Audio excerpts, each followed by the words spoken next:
this book belongs to me.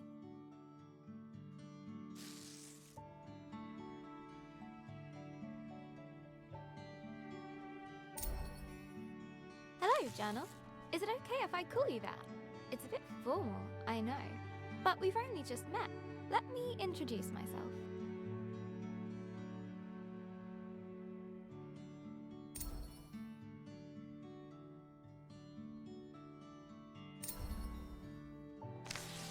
I'm Isabel Barbara Cook. Most people call me Izzy, not Dad. He calls me Titch. He's such a numpty head.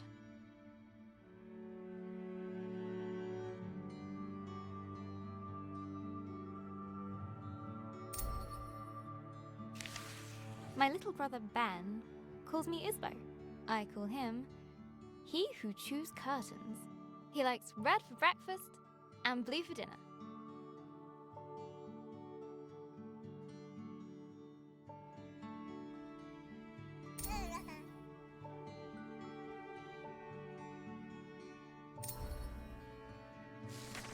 And then there's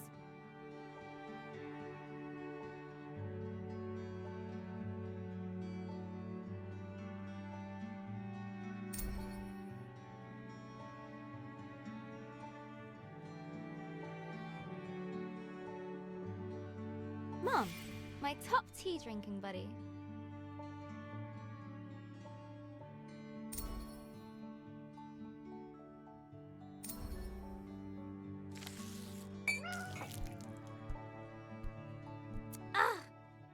I go get my tea, and this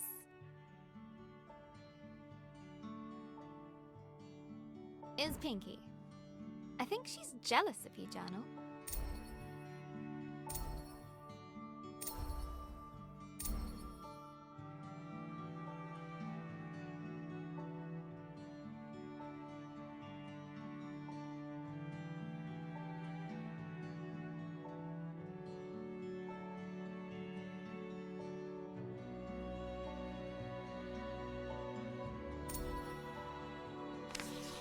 Today's my birthday.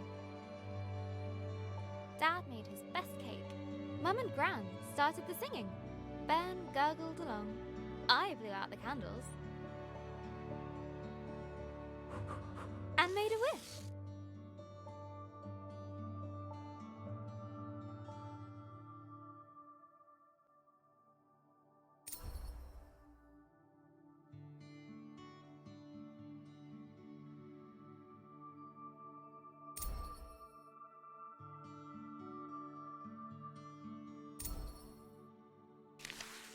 Since I was little, I've always dreamed of becoming a writer.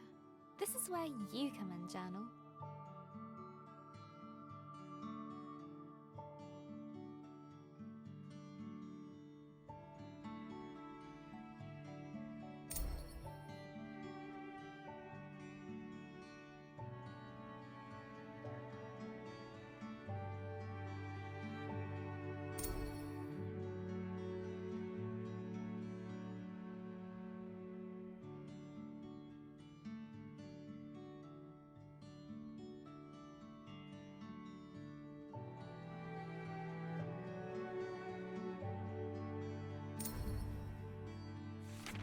Gran always says,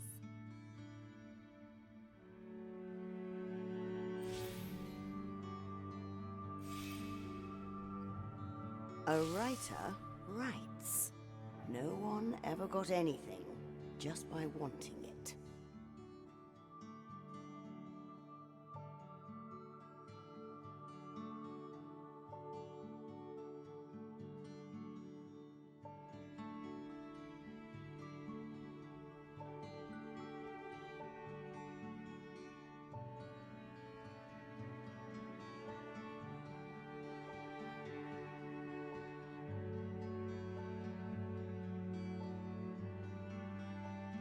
I guess that birthday wish was a waste then.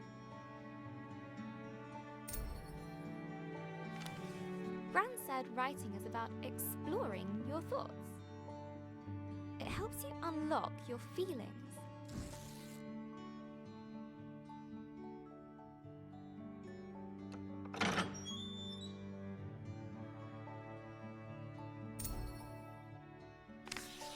I'd like to write something that will make Gran smile.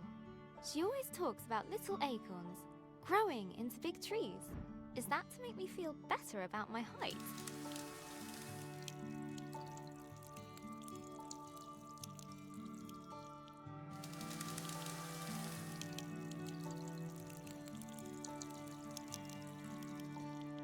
Or about my writing?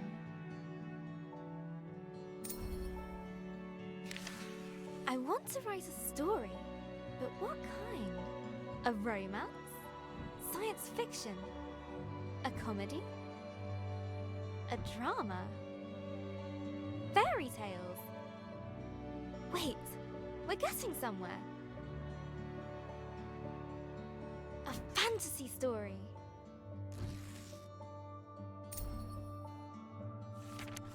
So, how do I start my fantasy story?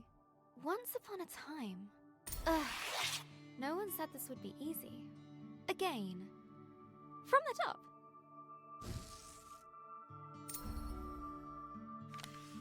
Not so far away, in the land of Astoria. A place of peace and magic.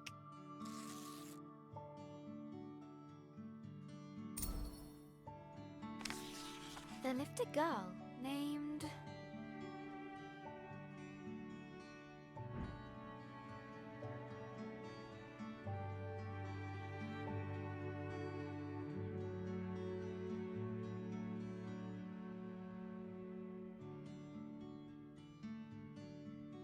Grace.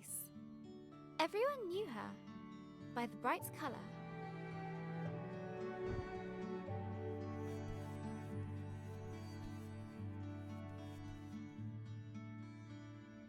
Of her green dress. She was ready to begin her adventure.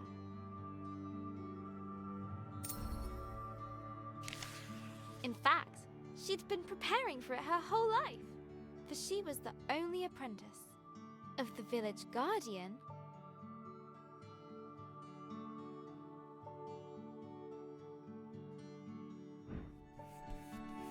Elder Ava.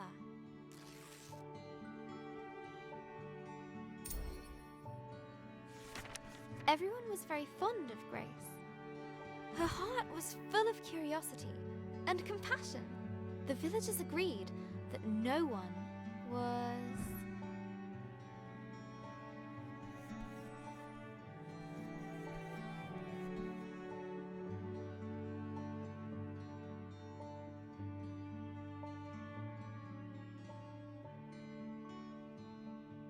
as kind as her.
Not too far away, in the land of Astoria,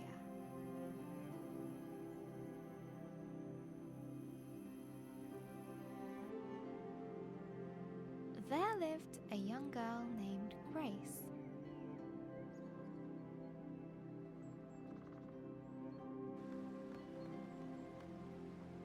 She was kind and loved taking care of the world around her.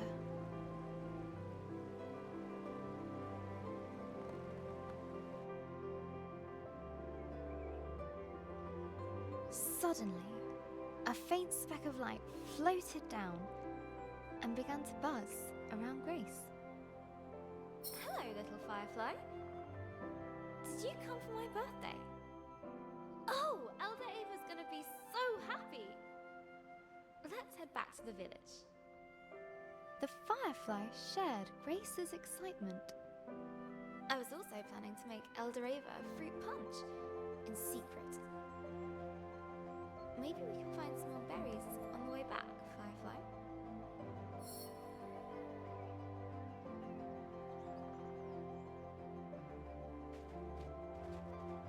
That's a juicy one. Good job, Firefly.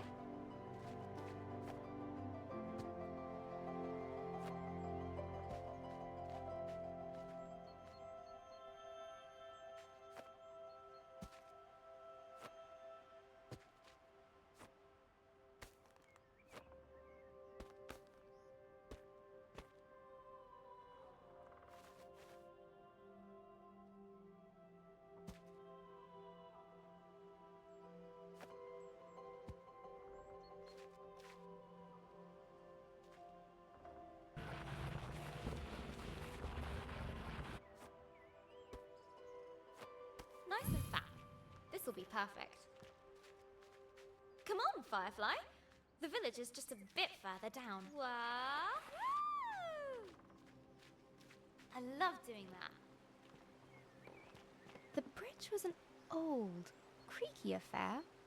Careful, Grace. Careful. Grace imagined shark fins circling below. Phew!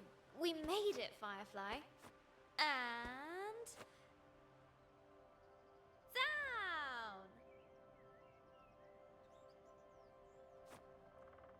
Grace knew many secret paths back to the village. Like this one. She loved feeling the roots around her, as if the tree was giving her a gentle hug. Nearly there, Firefly.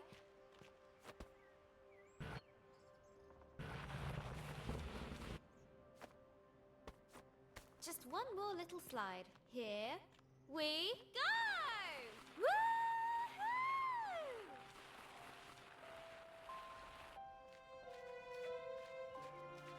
The old cargo lift, barely used.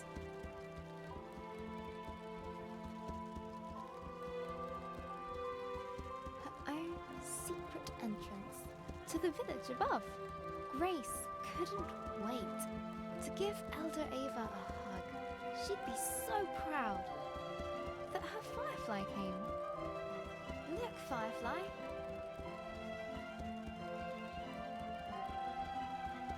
Home.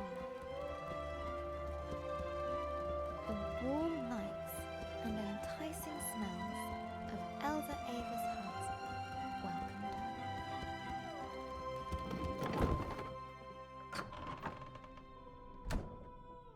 Elder Ava! Happy birthday, Grace. I've made a new friend. One of our sacred fireflies.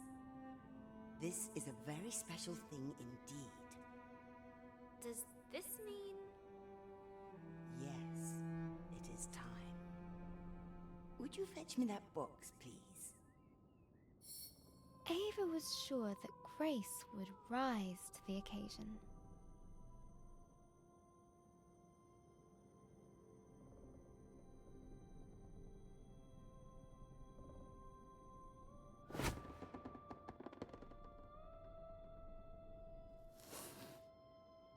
Hey, Claire.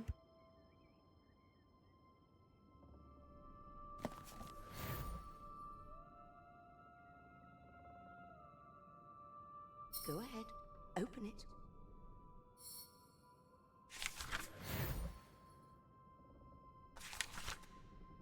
This will store all the magic words you find. Some will stay with you, others are fleeting. They will help you overcome any obstacle. Now, your training is complete. Congratulations, new Guardian of the Fireflies. Guardian? But that's you. Guardian in retirement now. You should head to the shrine tree for the other Fireflies' blessing. I'll join you shortly, dear.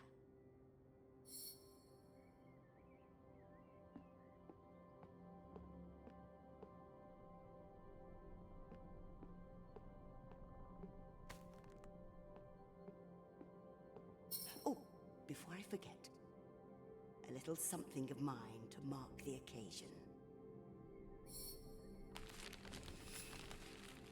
Elder Ava reached inside her pocket and handed Grace a gift. Ava's favorite pendant, set with a giant emerald. Now, off you go.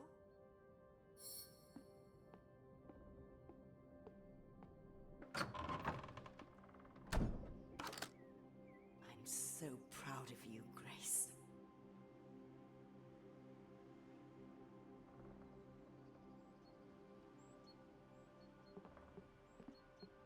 I can't wait to try out my magic book. And all at once, Grace was surrounded by the hustle and bustle of village life.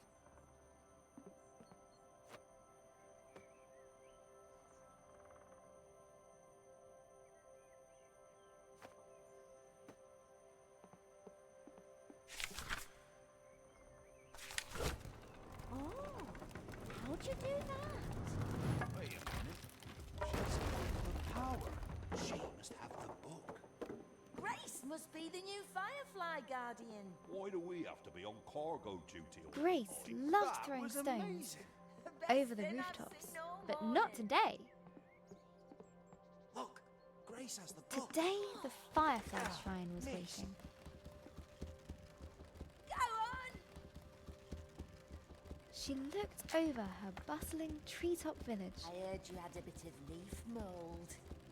This was all she knew. Yeah, Elder Bassus gave me a poultice. Did it work? Cleared it right And it up. was home. Looks better than ever. Smell that! That's the scent of paradise. I can always use more paradise. I'll take 10. But inside, she was still curious. Hey, Grace! Happy birthday! No, you can't have a magic book. Good to see you, Grace. But Grace has one. But that's different. She's special. But you say I'm special. Careful, careful. No need to rush.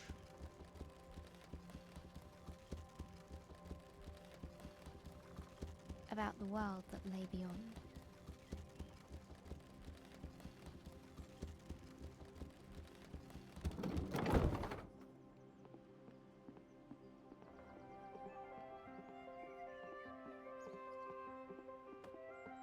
The bridge swayed in the warm breeze. Its slats creaked with a gentle familiarity as Grace crossed it.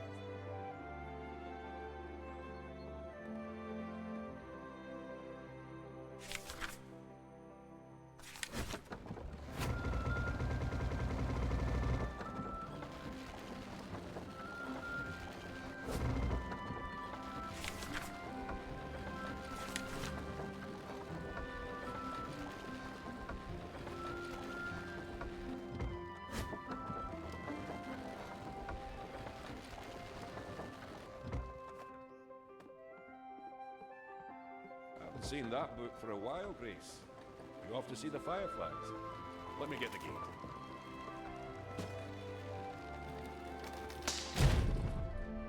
Ah! Blast!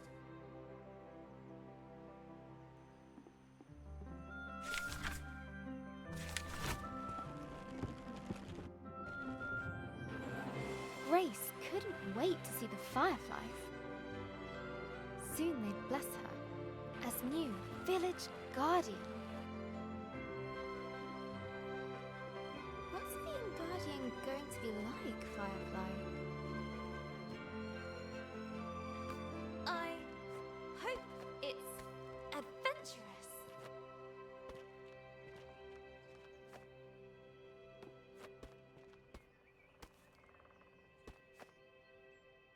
Let's swing into adventure.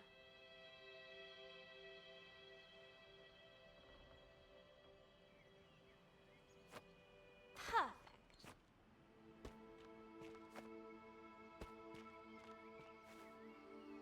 Grace crawled through the dank, dark tunnel.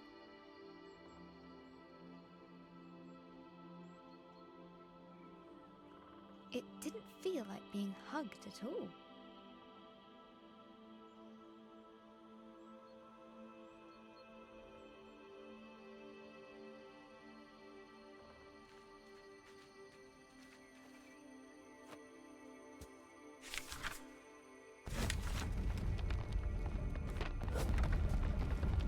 grumpy cliff face posed no challenge to her now.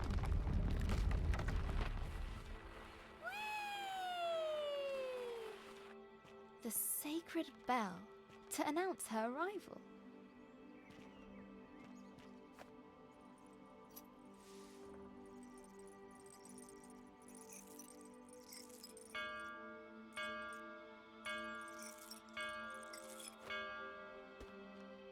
At last, the tree was in sight, home to the fireflies, whose ancient energy kept the village safe from harm.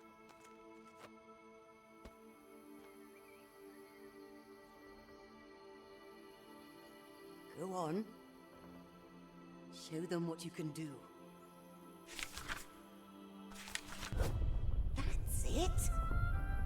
They're accepting their new guardian. At last, I can get a lion. Glowing light surrounded her, a timeless energy that birthed stars and forged suns. Now she was part of it, forever. And so Grace became the new Firefly Guardian, but her biggest adventure was yet to come.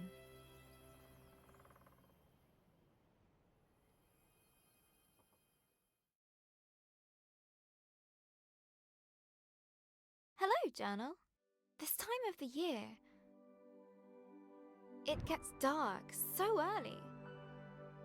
Like the day is just an accident, and the night is how the world really works. Stars and fireflies glowing in the dark. I've never actually seen a firefly. Do you think that matters, Journal? Glowing things are cool, especially in nature.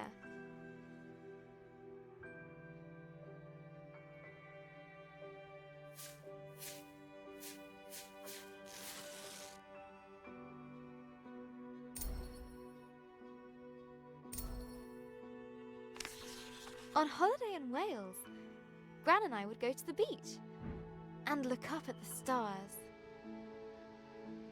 But one night, we looked down instead.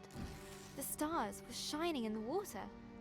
It was like the sky got flipped upside down. We took off our shoes and socks and waded into the water. As we walked over the pebbles,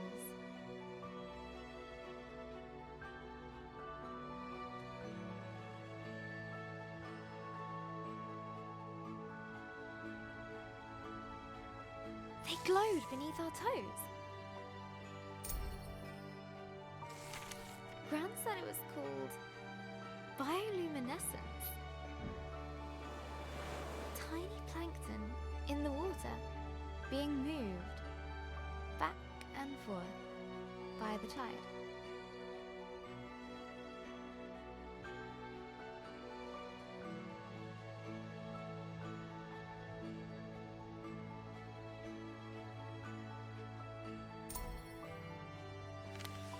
I knew it was just little creatures, but it felt like magic.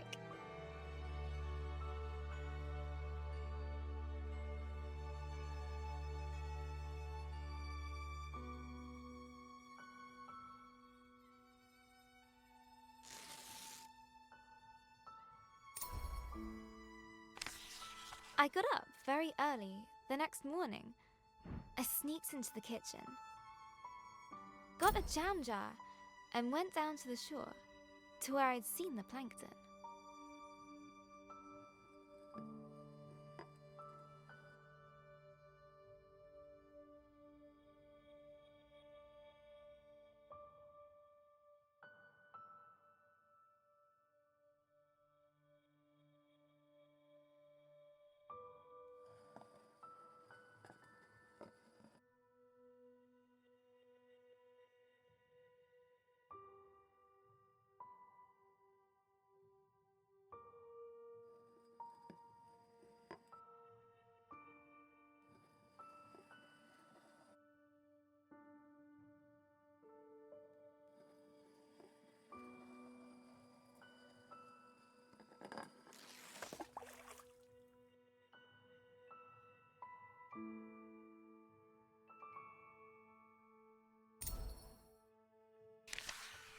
One evening, I was so excited. I carefully put the jar on my bedside table.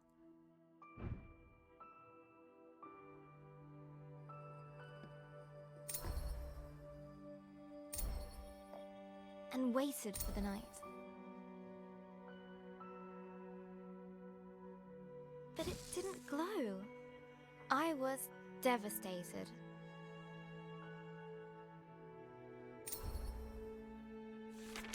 I showed Gran the jar.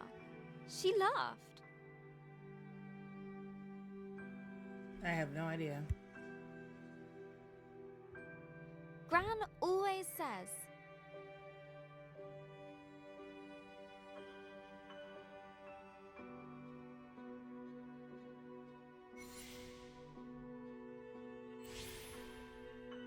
You can't put a cork in nature. they need sunlight and nutrients from the tide. Gran knows about those things. She used to be a marine biologist. Nope, not at all.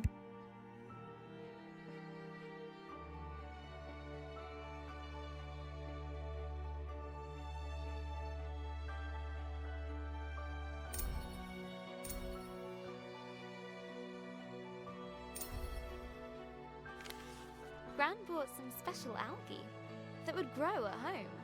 We spent the whole day planning it.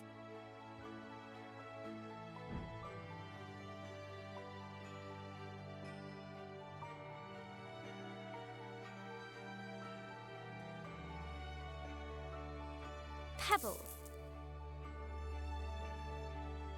Glass stones. Corals. A house. Sand.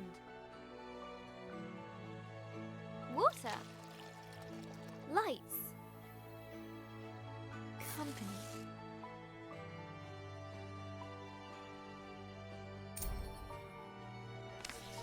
We took pictures for Gran's photo album for our future selves to remember. How the tank took ages to fill. How we took turns stirring the algae in. How happy we were when we had it all set. Just needs time to develop, said Gran.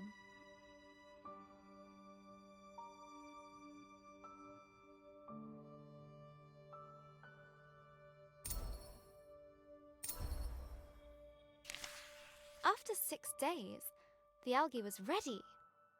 I put the tank on my desk and ran my finger through the water.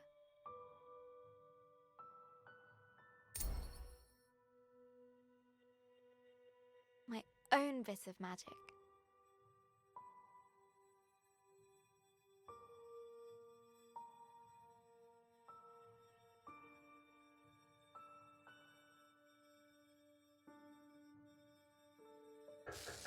Izzy.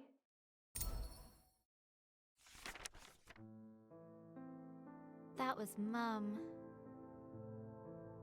She just got a call. She has to leave now. It sounded really bad. I have a weird feeling in my stomach.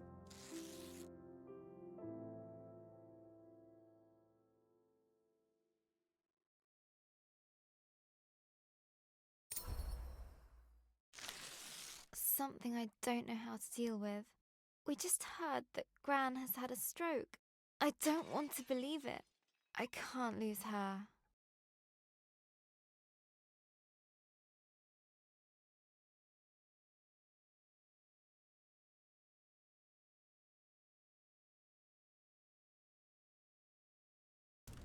Grace woke from a hazy, distant dream. Something unnatural had stirred her from slumber.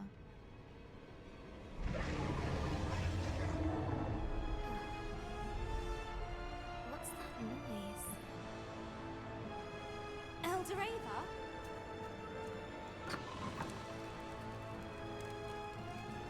Grace! A giant creature is attacking our village. A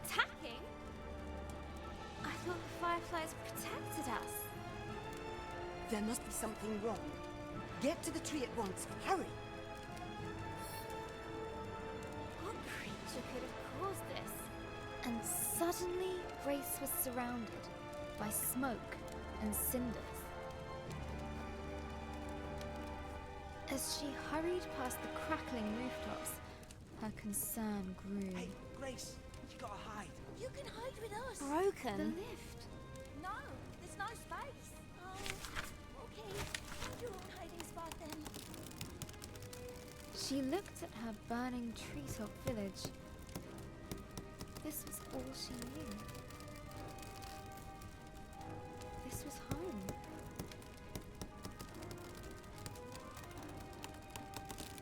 She needed to get to the fireflies.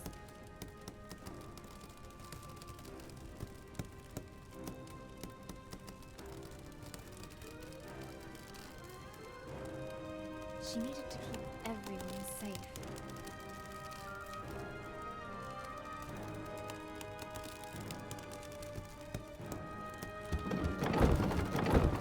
Please, Grace, help me out. I'm trapped under this thing. Oh, thank you, thank you. Never thought I'd be so glad to see my feet again. No, no, no! I need to get to the firefly tree. The bridge was beyond repair.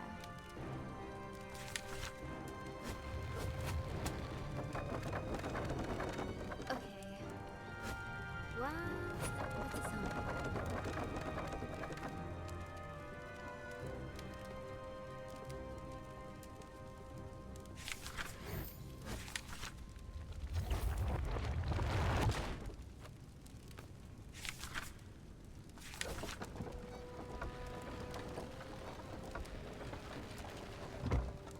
What do I do?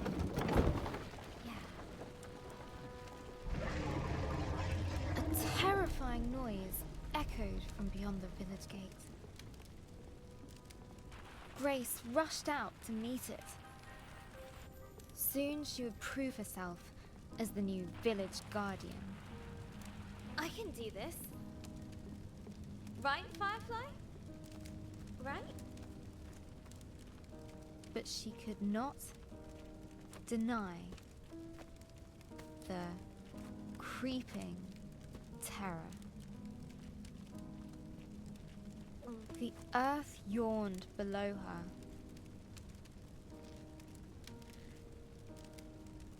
Phew. Made it. That was scary.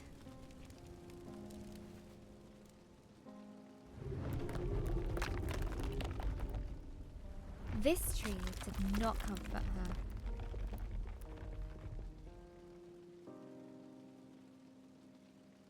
It was as scared as she was.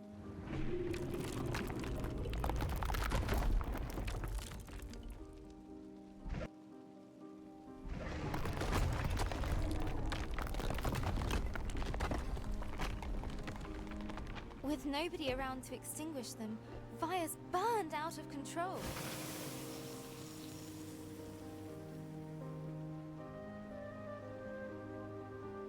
Some words will stay with you, others are fleeting.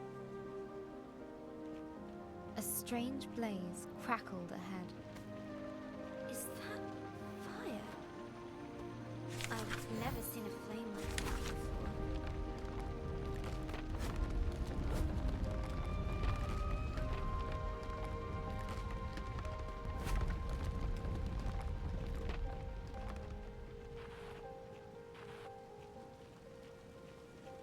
The sacred bell lay silent on the ground.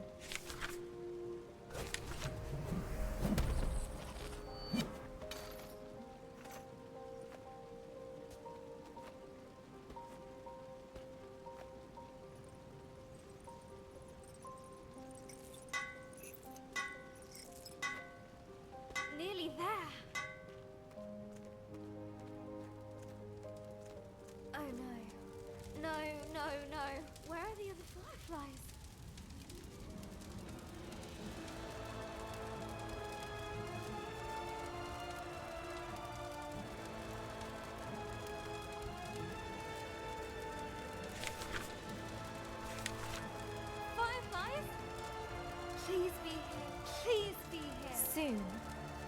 dreadful realization dawned on Grace. Fireflies were gone.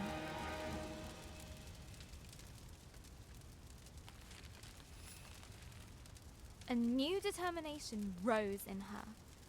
She would find the fireflies. Eldoreva! Something took the fireflies. I know.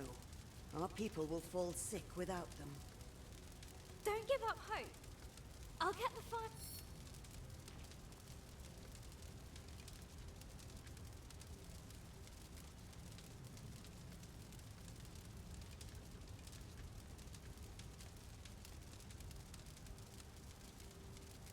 I'll make everyone better.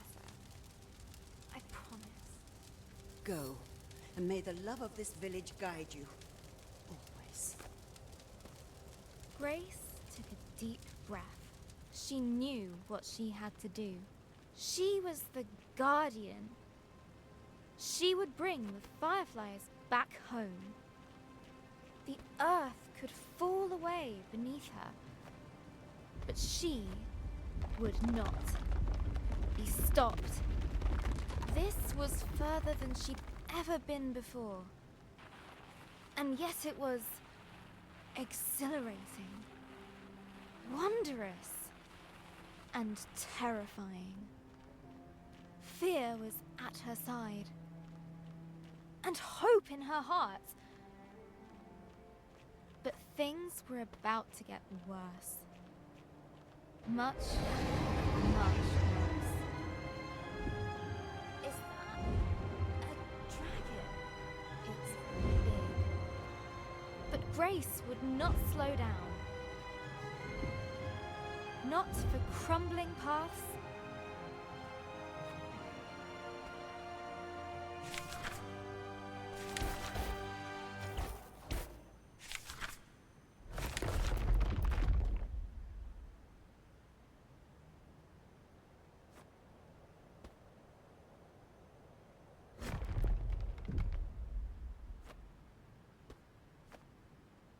Not for giant monsters. She would make it answer to her, no matter what. She would catch the dragon. No, wait! She raced forward and leapt.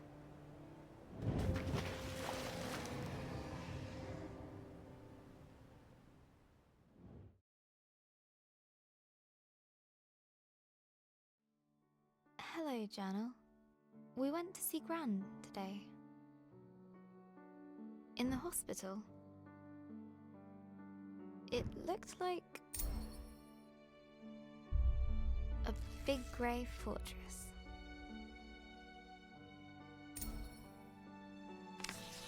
It took us a while to find the right room. Dad let me open the door.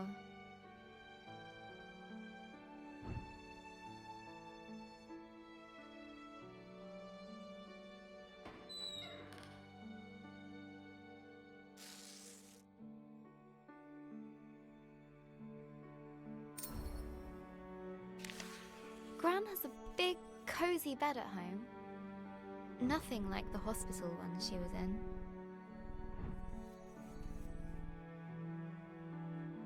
Lying in there, she looked so small. I don't remember her being that small.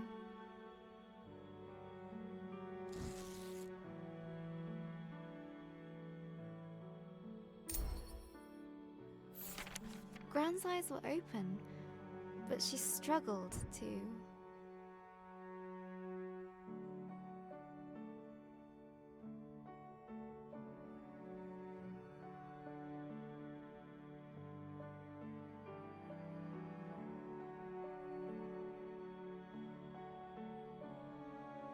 find the right words.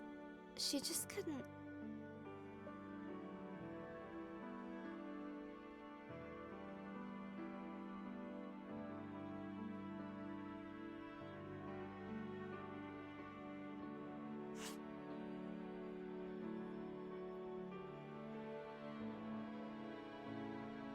speak properly.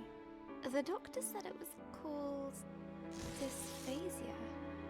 It was caused by the stroke. She's usually so talkative, but now she kept stopping.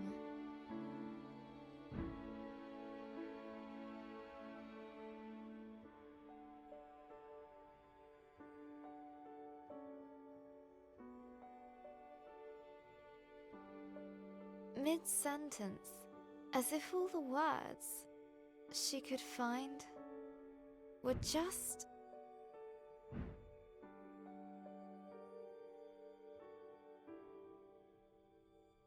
out of reach.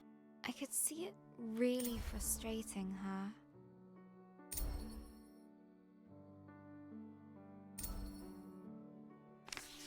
And then Gran started coughing. They put an oxygen mask on her.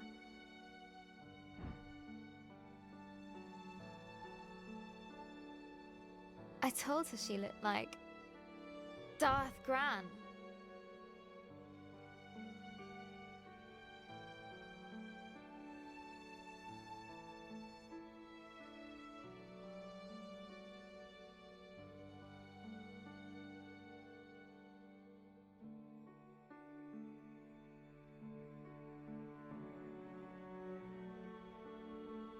She smiled at that.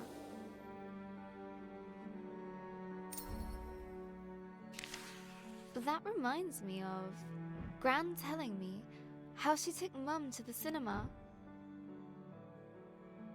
A long, long time ago, when Mum was my age. A Gran story! Gran and Mum went to see my favourite movie. Mum fell asleep, but Gran fell in love with it. When I was little, Gran would show it to me on a battered video cassette. Gran would laugh at the robots and guess a funny smile whenever the scruffy-looking smuggler showed up. We'd watch it until we could quote all the best lines. We laughed a lot. Once she gets out, we're gonna watch them all over again. And when the next movie arrives, Gran and I are going to go to the cinema. Together.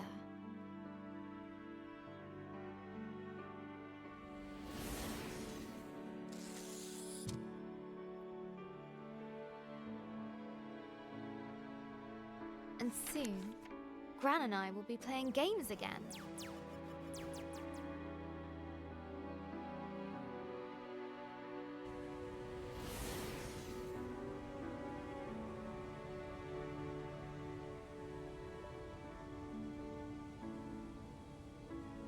I can't wait!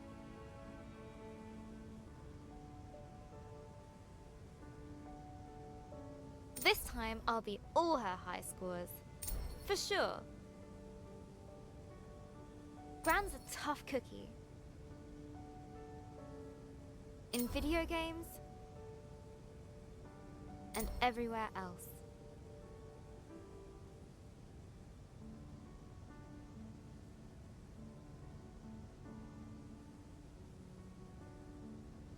Claire Diviner asked me what would Bella's pro wrestler name be and what would her in-ring style be.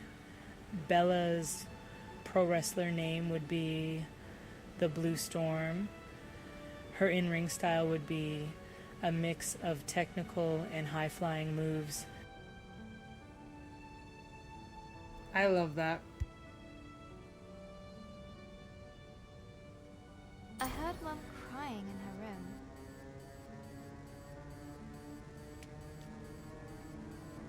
This story is so sad already. I've never seen her cry before. This story is so sad.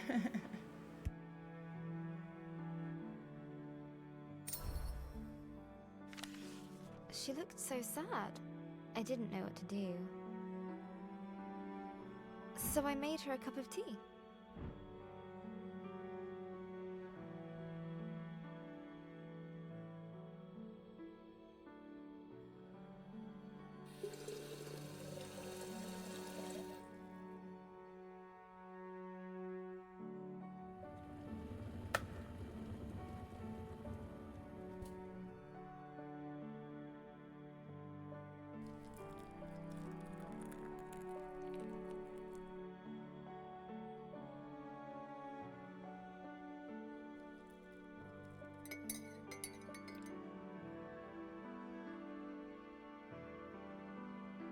Just like Gran's, she said.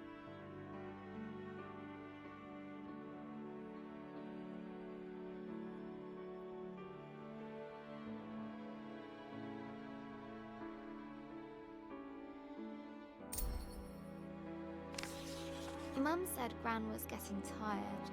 I said she's getting better.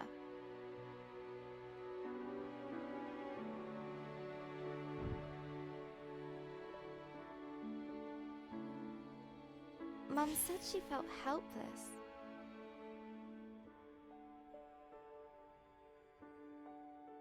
I said she was just sleepy.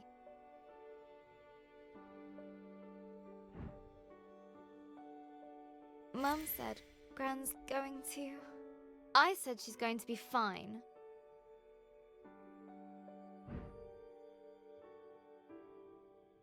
Everything is going to be fine. All you need is a leap of faith. Will Gran still be Gran after this?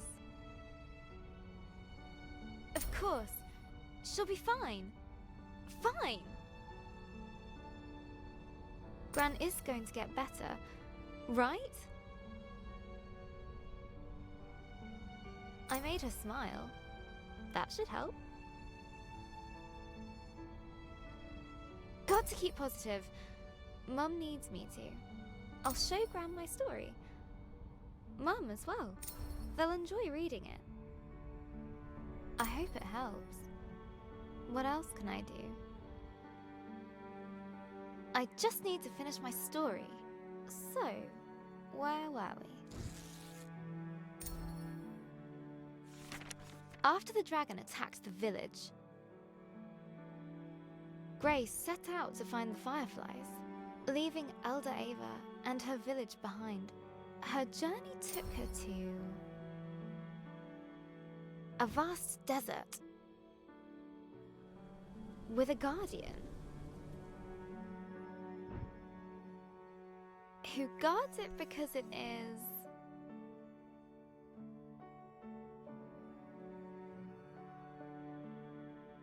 his home.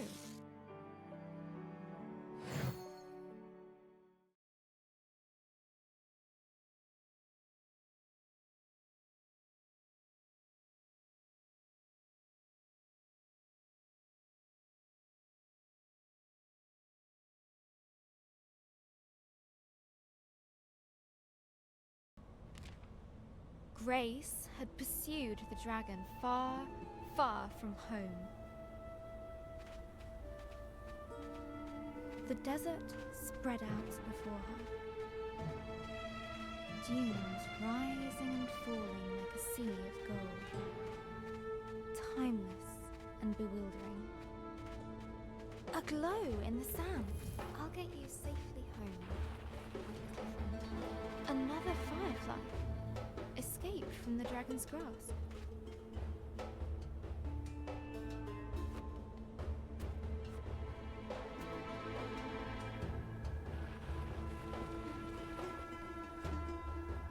Hey there, little one. You're safe now.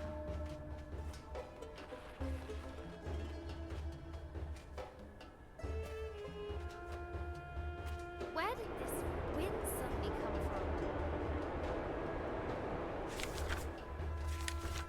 There was something very unnatural about it.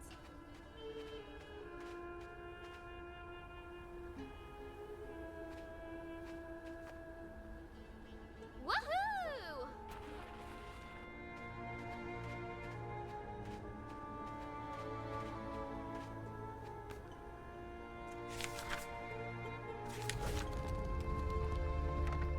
A little wind won't stop me.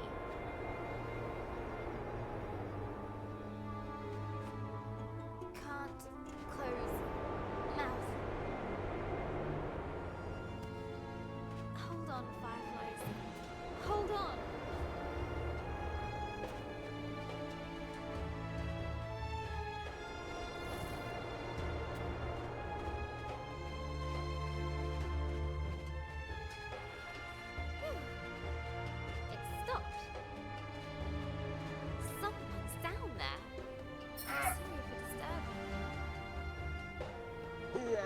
to come in here making all that noise? My desert was peaceful, tranquil. But I came here following a dragon. Have you seen it? It's really important. Go away! Now you all and stay out!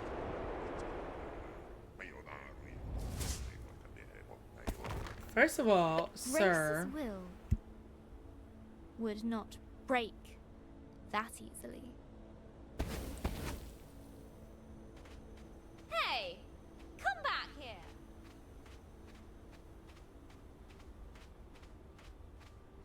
I really need your help. I said go!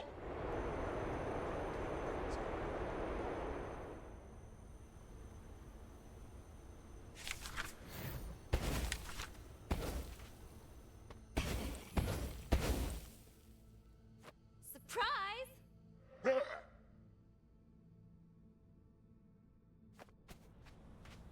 Really? Who does that big bag of wind think he is? Look, whoever you are, Go away! I can't. I have to find the... Go away!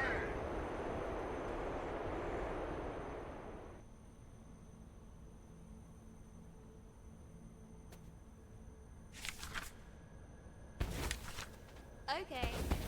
See ya.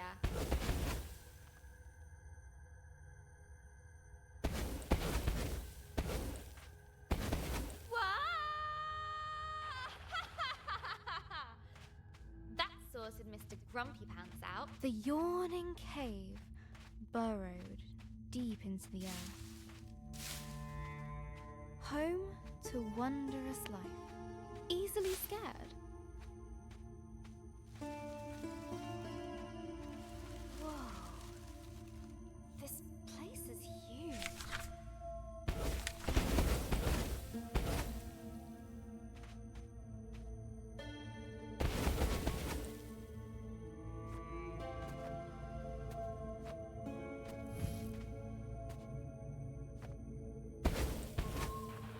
Grace felt like an explorer.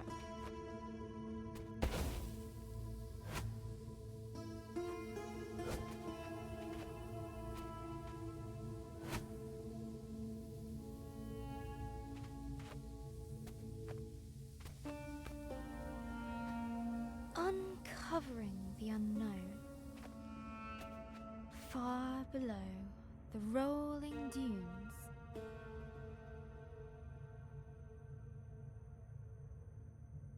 I wonder what used to be down here. Maybe sand-swimming desert pirates? Or one-eyed troglodytes? I hope not.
under the desert sands, Grace found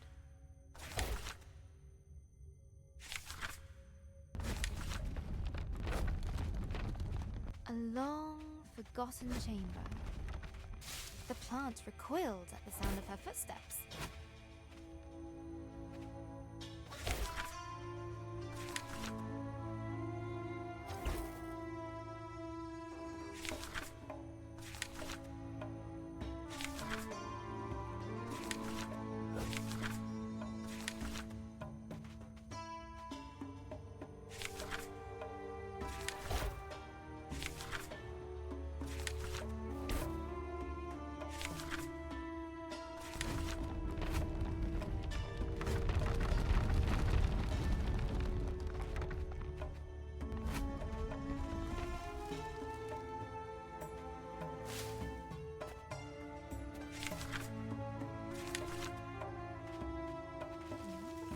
Broken remains of greatness past.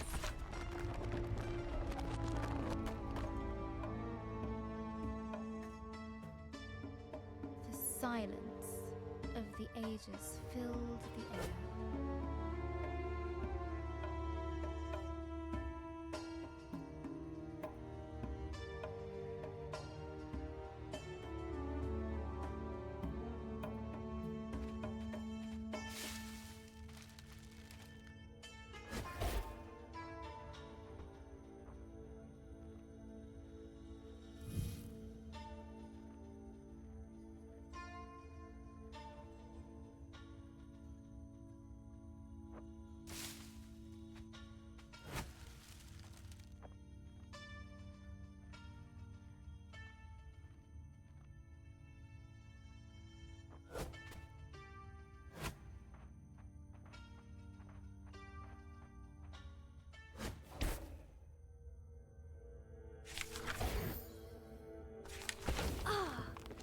Fresh air!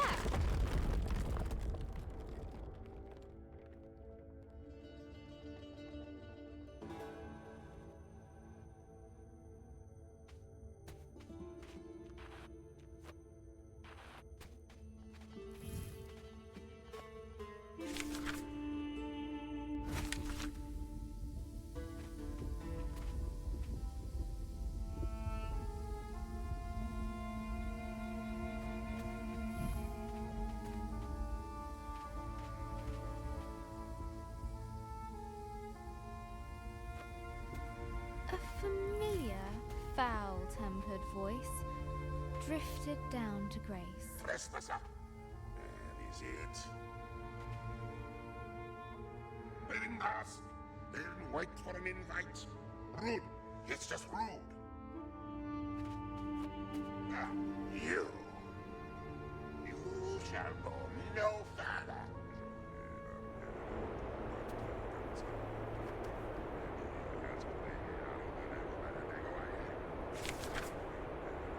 Oh, please shut up. Ha! Word magic. Grace had disarmed the djinn. His fury was great. Fortunately, his voice was very, very small. But the Desert Guardian would not let it rest.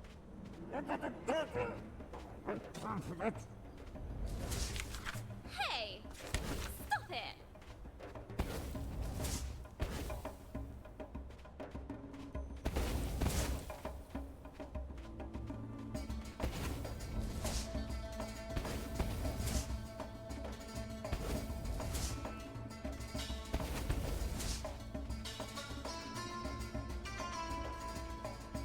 I need to find the dragon! Don't you get that?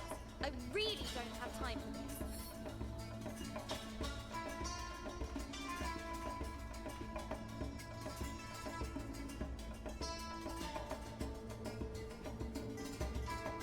That's it. So long. Woo-hoo! Well, we got rid of Sulky Boots again.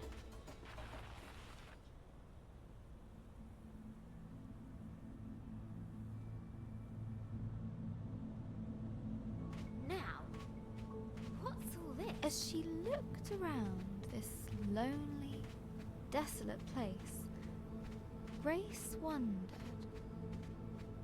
why would anyone choose to live here?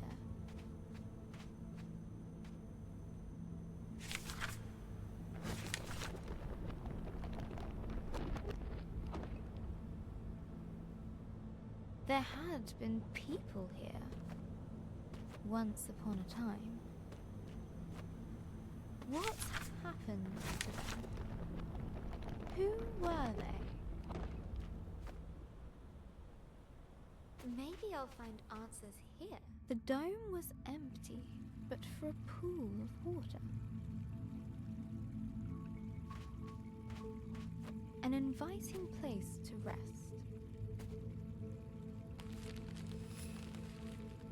Grace's thoughts drifted to the people that once had lived here. She was sure they must have been warriors.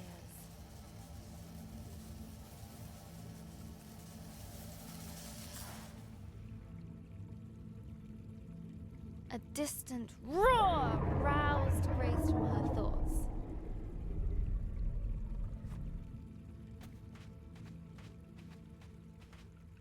I'll catch you yet, dragon.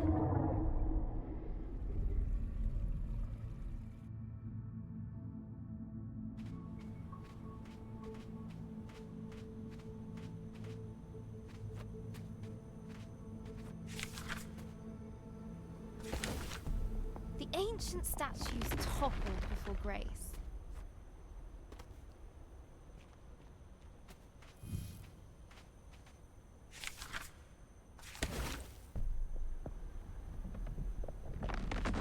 Proud warriors.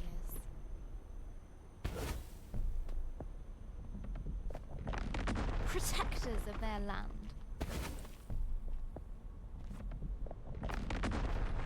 Fall before me.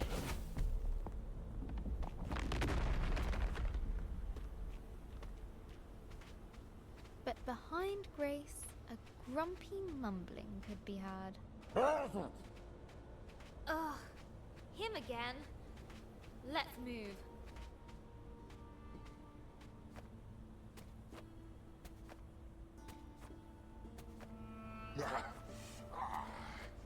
That's better. I do the magic around here. You go away. The Desert Guardian was frantically looking for Grace. Stop hiding from me. He would surely find her eventually.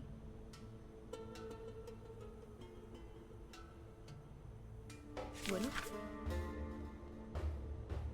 Easy.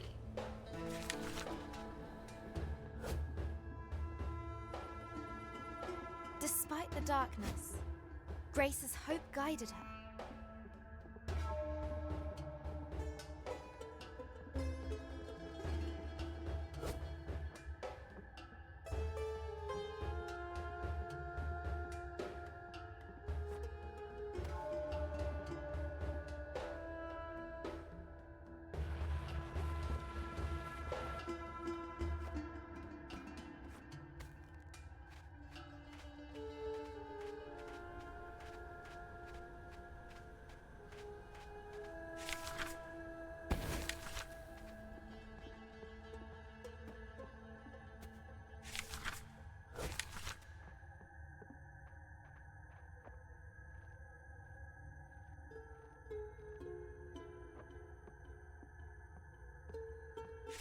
It must flee. It must. They mustn't know. Well, now I'm curious.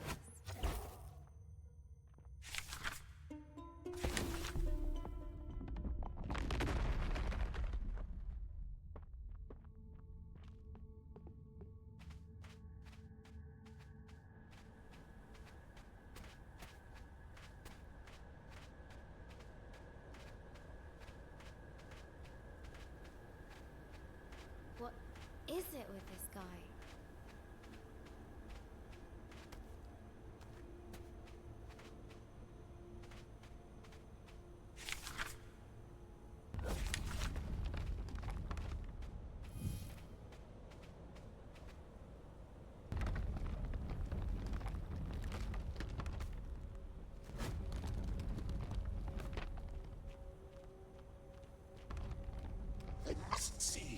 no, no, no, no! What has you so worked up, old windbag? The past. The past. It stays hidden. It must.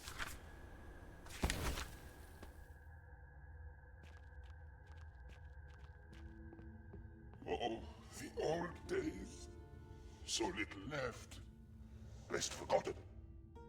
Look, whatever it is you don't want me to see, I'm sure we can. No, no, no, no. You cannot go further. Back! How can I get him to listen? Would she break the Jinn statue? Or repair it?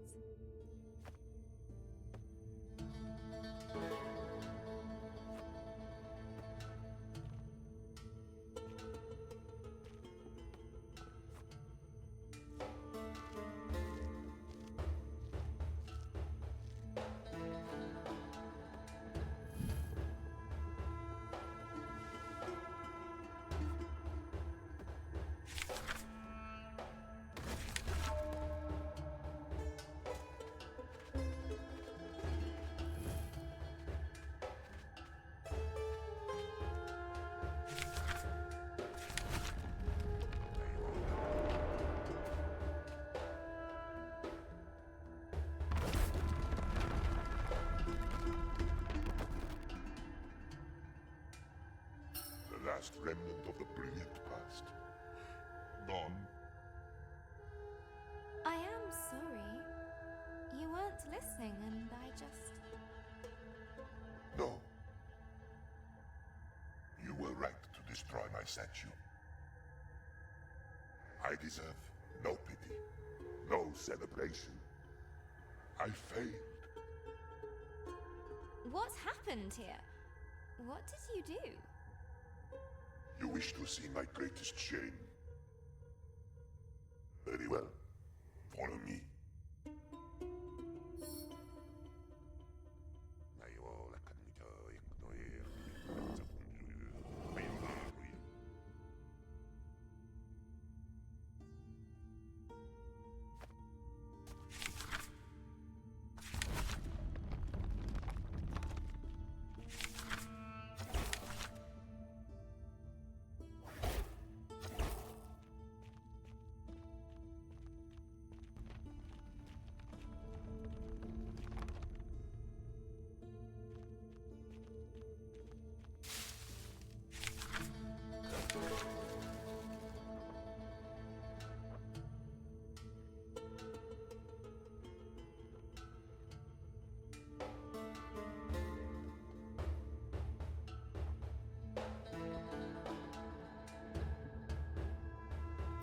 I was once worshipped here.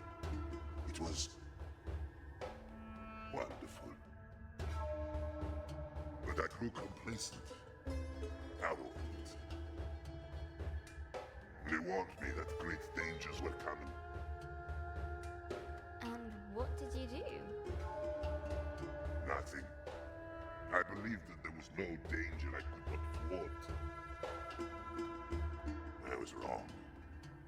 They paid the price. My being here must have brought back painful memories. That is as it should be. To feel something, even pain, after all this time. For that, I thank you. I don't need your thanks, but I do need to know if you've seen a dragon around here. It has come and gone. But there is something you should know about that beast. What was that?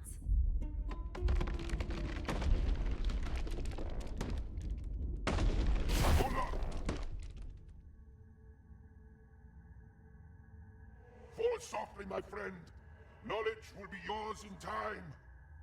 Use it more wisely than I did.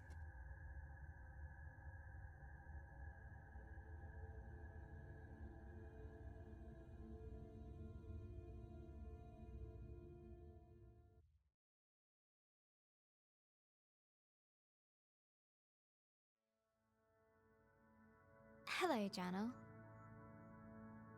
Today at school, I got my history essay back. I wrote about Vikings. I love Vikings. Mr. Collins didn't like it. I won't be showing this to Mum.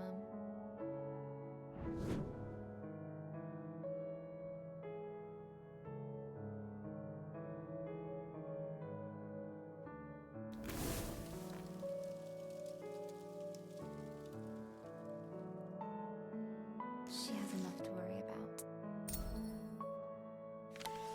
Vikings are the best. They're tall and strong. They love conquering and fire. Vikings are basically all kinds of awesome. I could really use some awesome right now.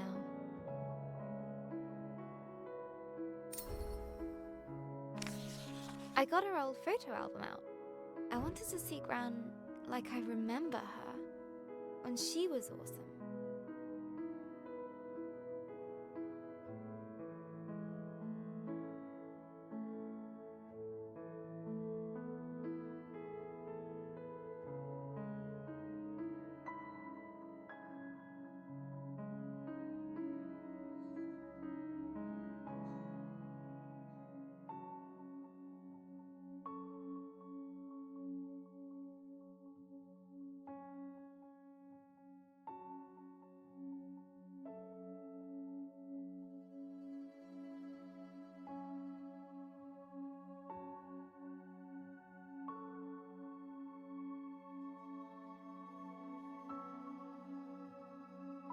But every time I close my eyes,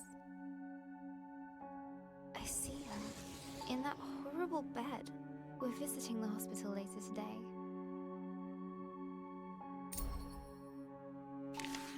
When we arrived, Gran was asleep.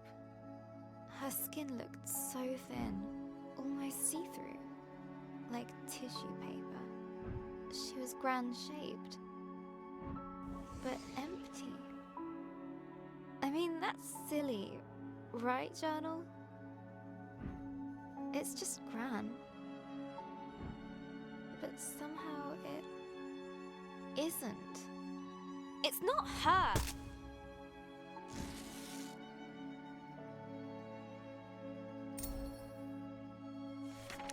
She woke up after a few minutes, but it didn't seem like she knew who we were. Why? Why is this happening? Why her? It isn't fair. Why, Journal?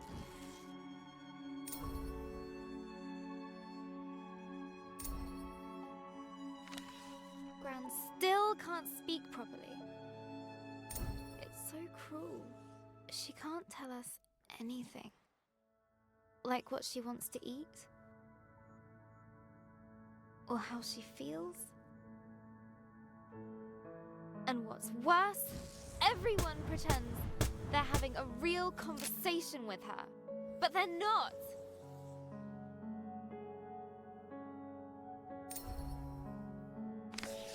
You're doing fine, Barbara, the doctor said to her. You just need some time. Hospitals should make you better. She's so ill now. I want her better now. Just wait. Time is a healer. I thought that was his job. I wish I could help her. It makes me so mad. Nurse said it was dinner. Mum had ordered Gran soup and a jacket potato. But when Gran tried to eat by herself, she kept dropping her cutlery.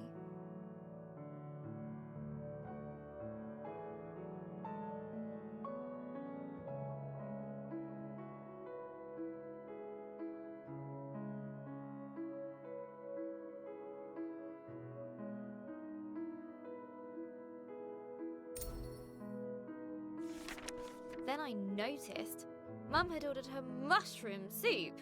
Mushroom! Gran calls them nature's bogies.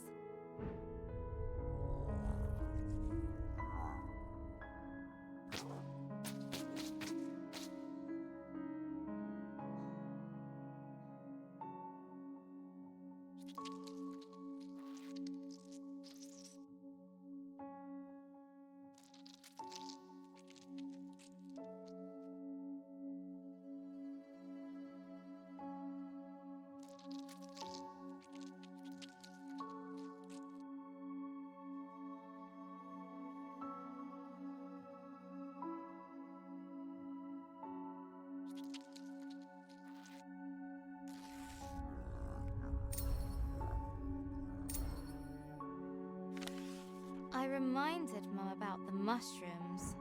She got that look and banged the spoon against the bowl. There was lip pursing. But looking at Gran, I had to help her.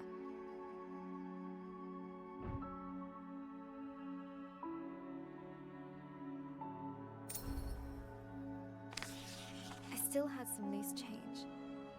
So I ran down to the entrance hall, where I'd seen a vending machine on the way in.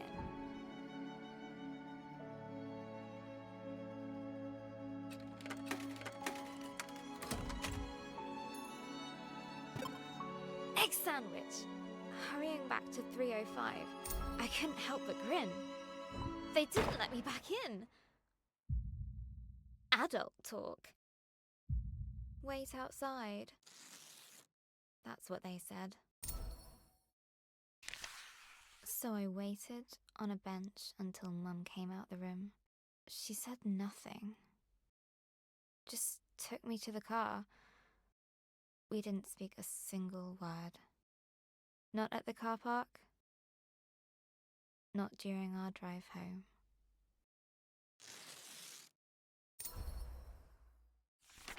Dad had made pies for tea. I just wasn't hungry. Dad said I needed to eat.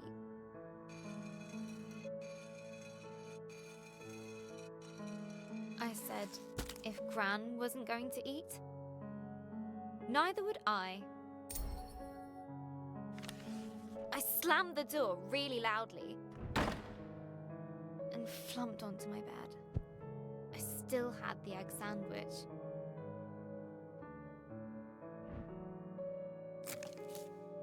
It was all mushed up.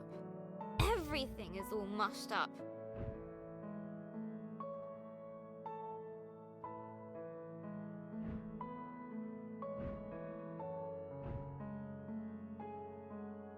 Dad is mean.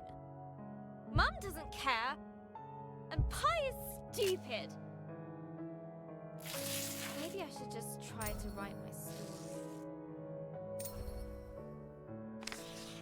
Let's see.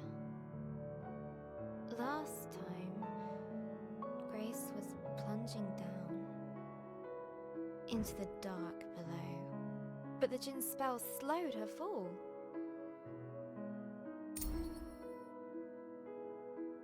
Down and down she went, tumbling, helpless. Then and there, Grace started to cry, but the darkness didn't care.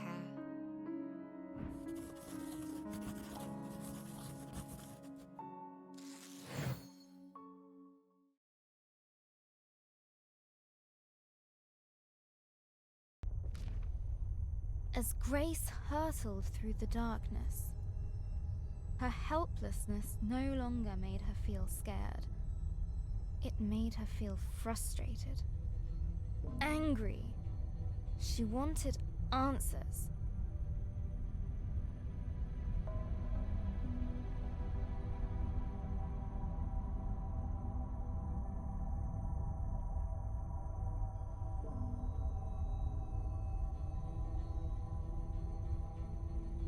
The djinn's magic gently released her into the unknown. Now where am I?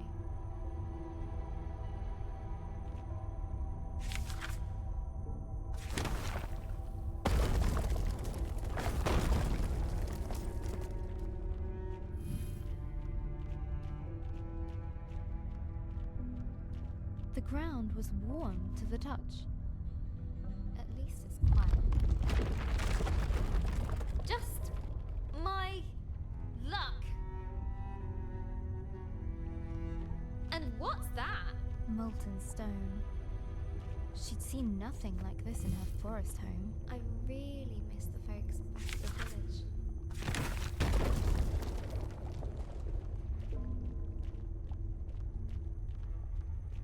A stalactite hung above, looking decidedly precarious. None of this seems welcoming. None at all.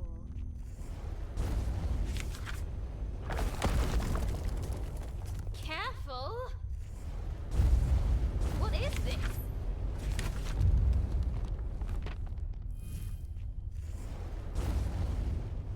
Something was unnerving about the pendulum. I knew it! I knew it! I knew it!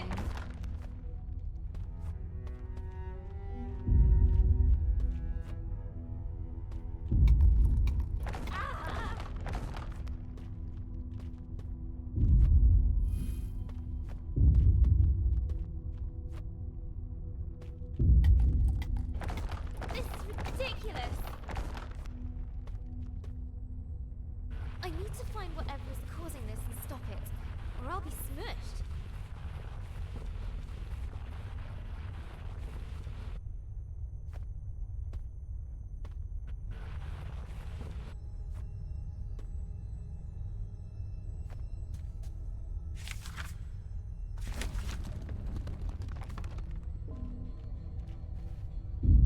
As the sound got closer,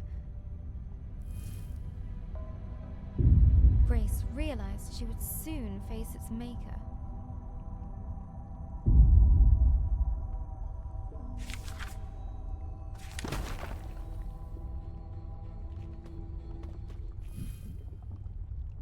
Okay, here we go.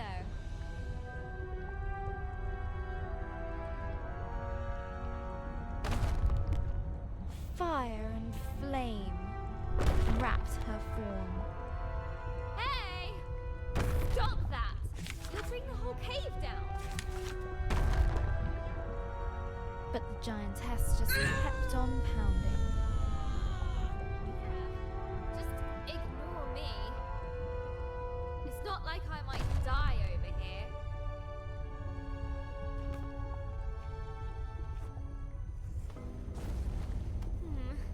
At least that noise has stopped.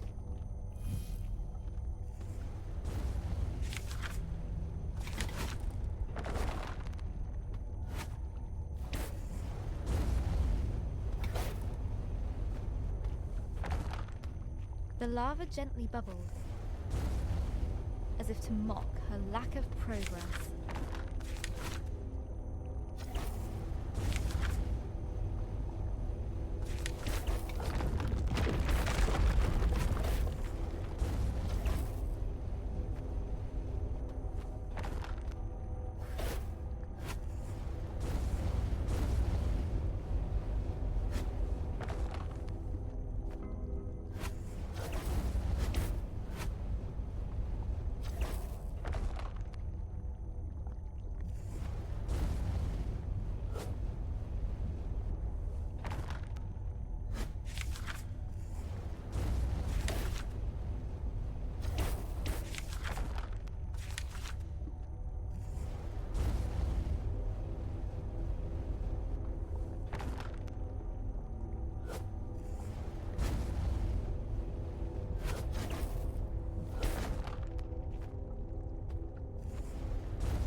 The lava gently bubbled, as if to mock her lack of progress.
I needed that.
Call that an ending? Try again!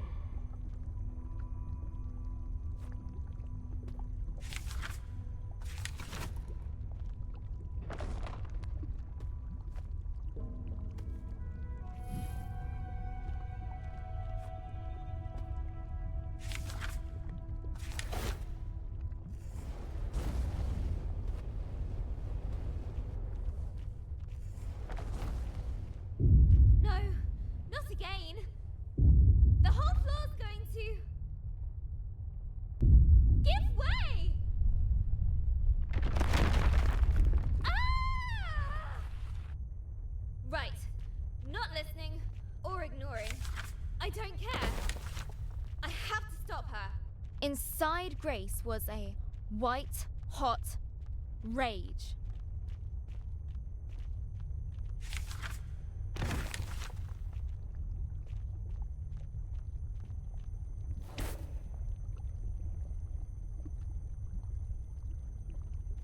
Hey! You! Hey! Whoever you are! You nearly killed me!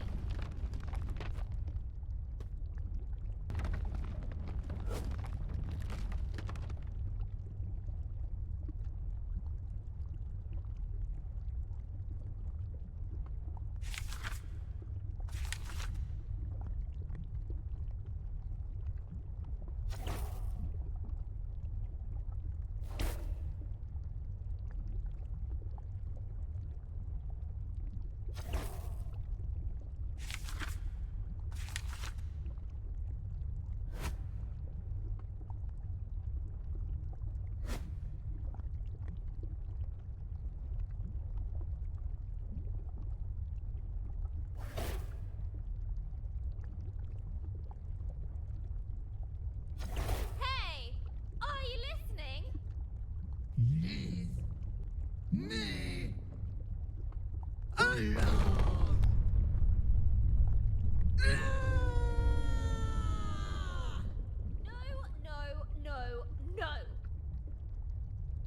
What is wrong with you? What's wrong with me?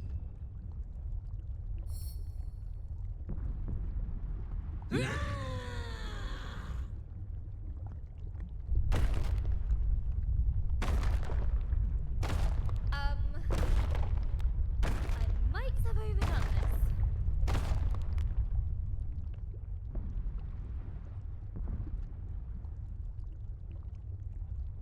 I really need to get out of here. A timely exit. Grace didn't quite know what she'd encountered.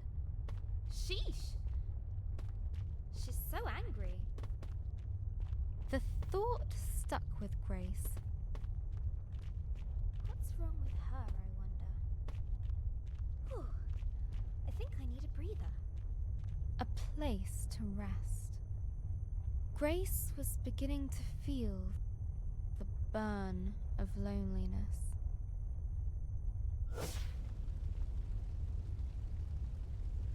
Ah, better.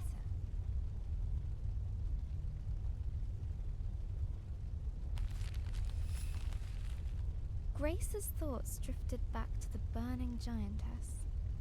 Why would she be so full of rage? She must have felt misunderstood. She smashes stuff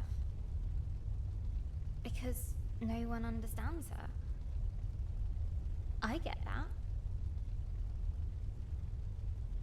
Grace vowed to be more understanding.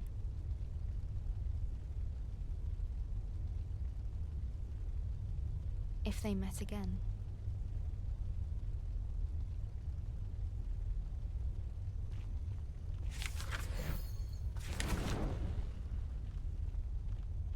As the light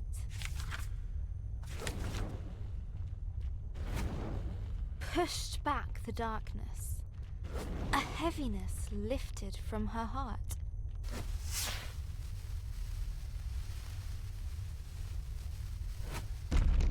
That was strangely satisfying.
But I don't care.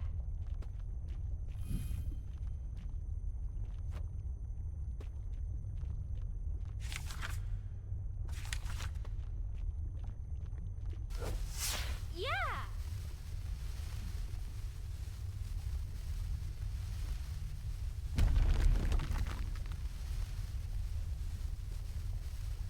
Wait.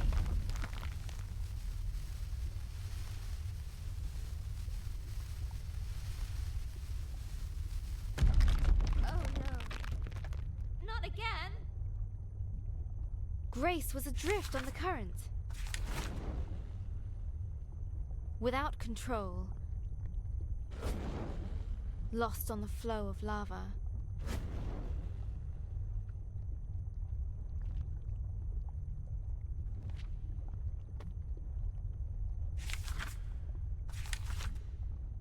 Grace was adrift on the current. Without control. Lost on the flow of lava.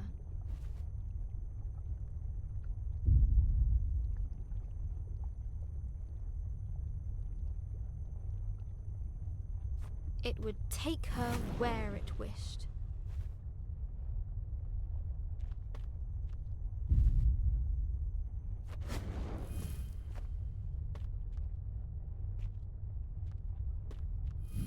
It's speeding up.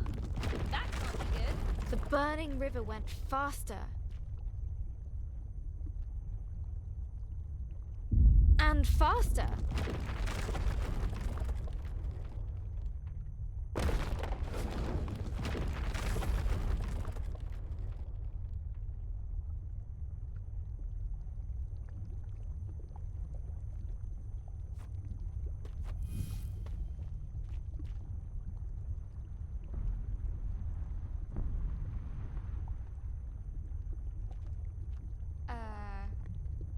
Okay, Grace.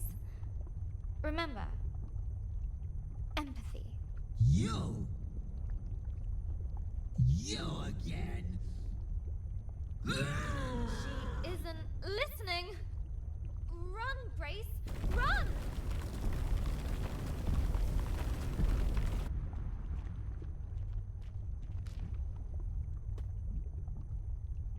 She isn't listening. Run, Grace, run!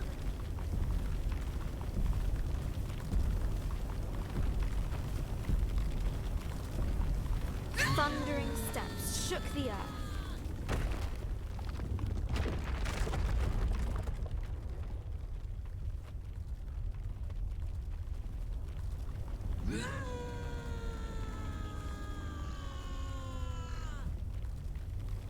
Oop, right behind me.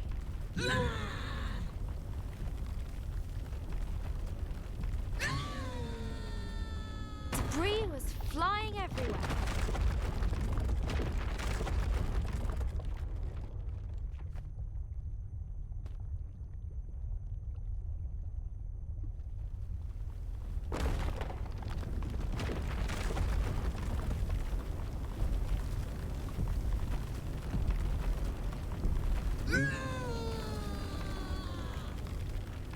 Sunlight. Freedom.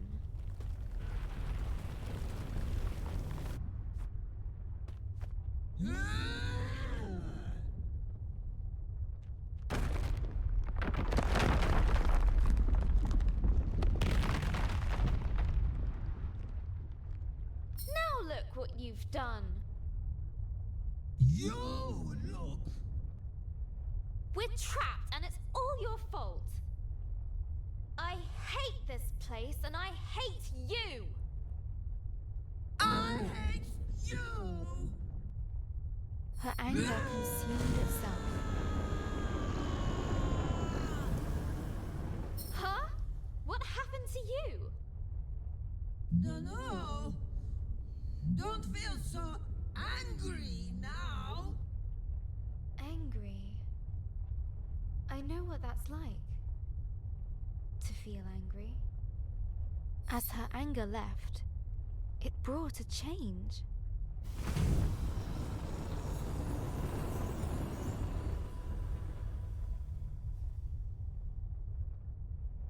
You did it again! Lump's anger gone. Lump? Nice to meet you. I'm Grace. Sorry I was so angry. Lump's sorry too. Lump scares Lump when Lump's so big.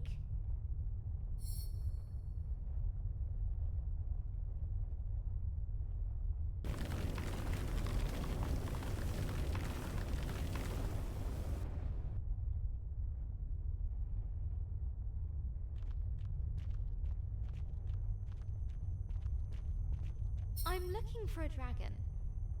Have you seen it? What's dragon? I'll show you. But first, we need to get out of here.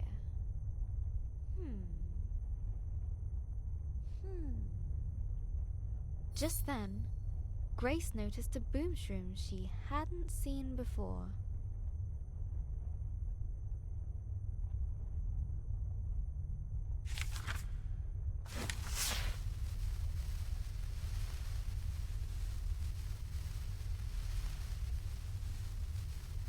We did it! We're free! Free!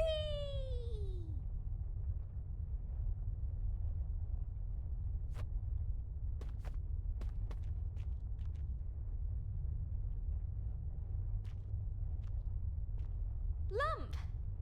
You coming? Lump likes Grace.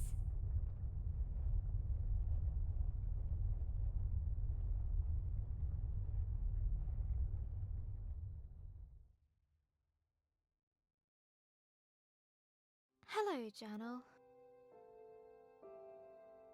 Today, Sarah at school told me her granddad had a stroke too.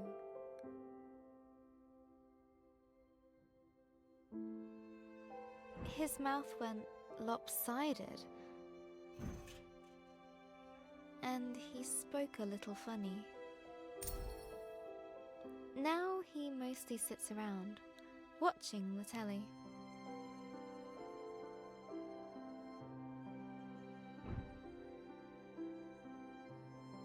I don't think Gran would enjoy that.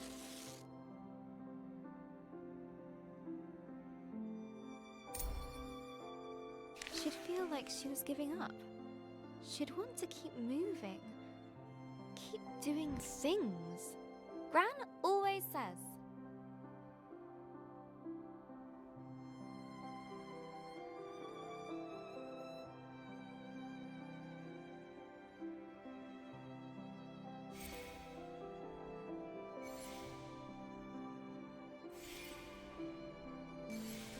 Give the world your kindness, and it will return it threefold.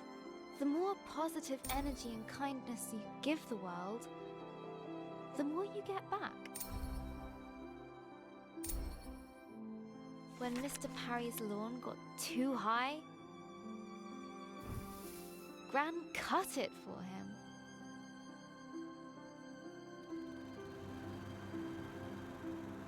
For the community centre meals, she baked cakes.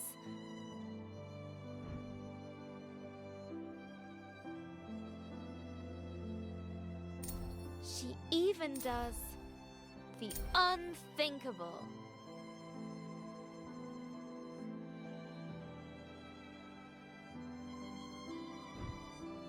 She changed Ben's smelly nappies. We could do with kindness right now.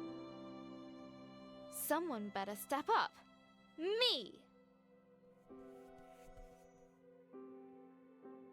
Starting with bringing world peace? Cooking for the elderly? Cutting Mr. Parry's lawn? Tidying my room?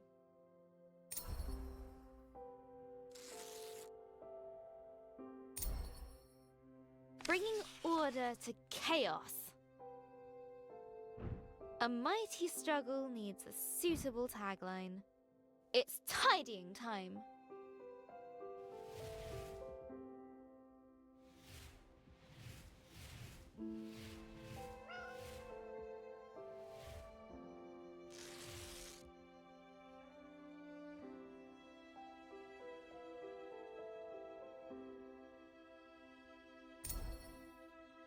And then I did the washing up from breakfast.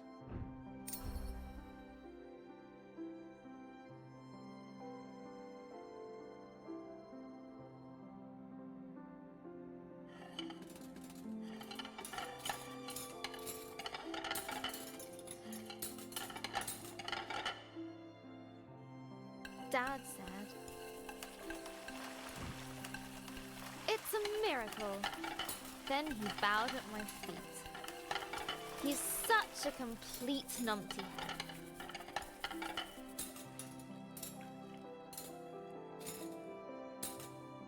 But it made Mum laugh. And when we got to the hospital later, Gran was sitting in a chair and looking out the window. She was smiling. So all the things I've been doing have been working. I just have to do more.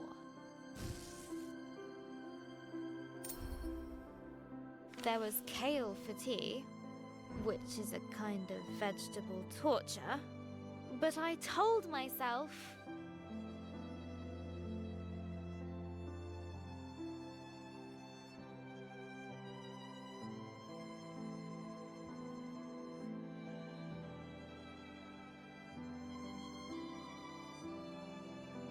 that if I could eat all of it, then Gran would be even better tomorrow.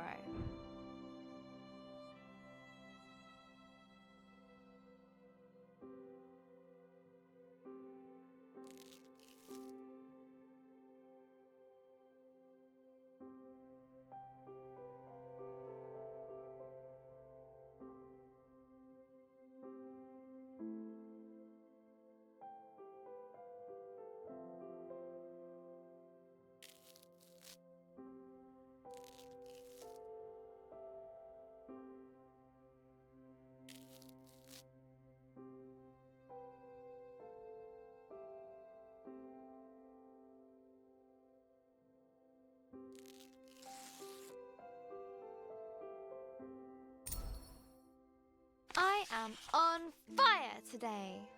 I ran up the stairs, 2 at a time, just to top things up.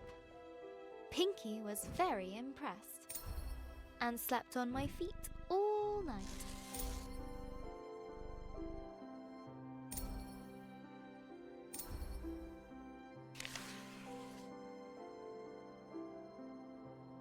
Hello again, journal. I couldn't sleep. I guess I felt a bit silly.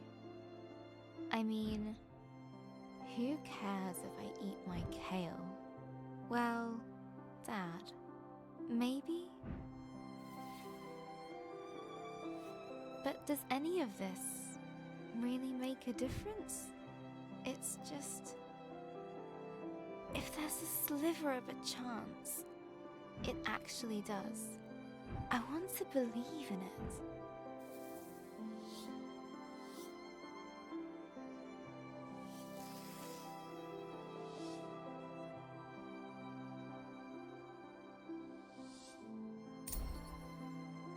Sarah told me that when her granddad was sick, she used to pray.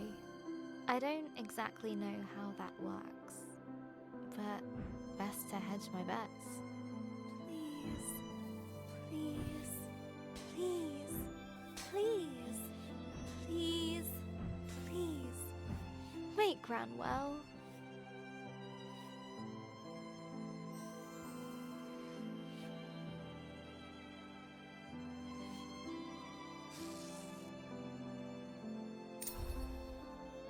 Sarah's family are pretty religious.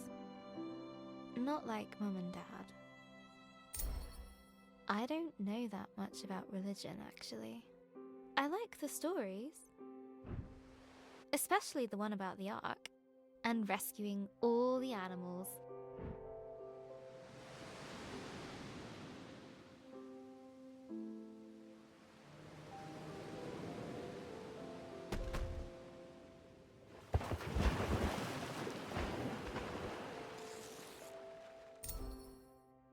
Gran was raised Catholic. But I never really heard her talk about God. Apart from...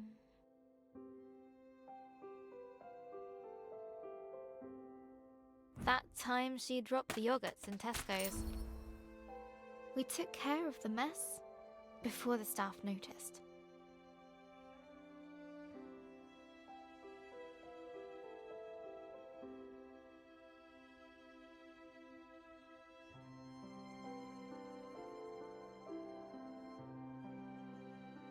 Gran even offered to pay for them.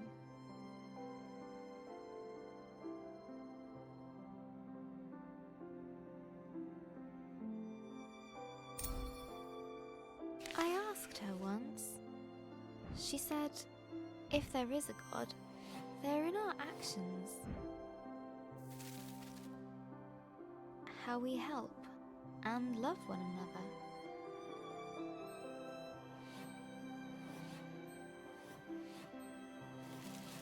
Seems right to me. So what should I do?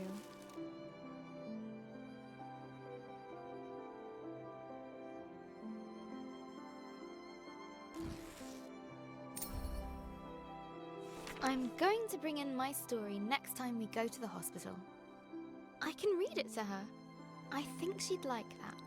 Maybe if I do a really good job, she can come home in time for Ben's birthday. But first, I need to get on with the story. Having escaped the flaming caves, Lump and Grace ventured into a tenebrous forest.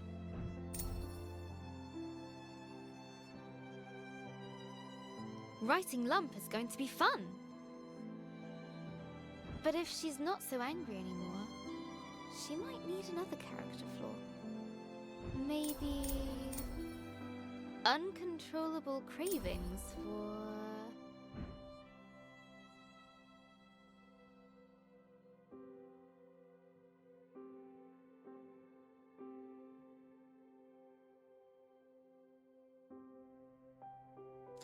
stink fruit.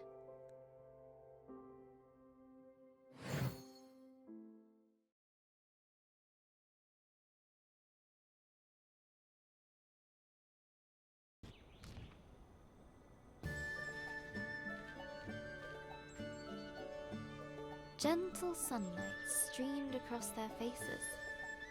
Sun! I missed you. Oh, Skyfire is warm.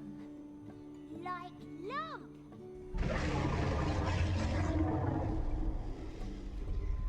That's the dragon. We've got to follow it. Dragon?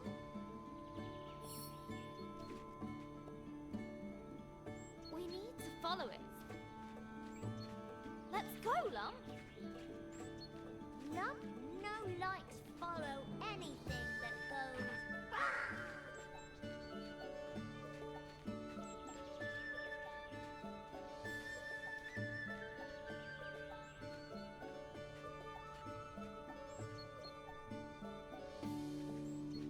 Are you coming? Claw things. They're spooky. They're just trees, Lump. Back home, we know has them.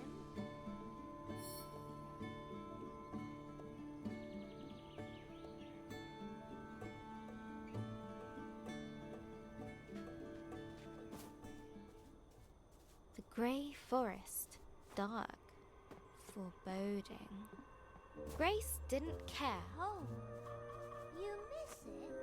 Yes, that's why I'm doing this. You miss home, but you leave it.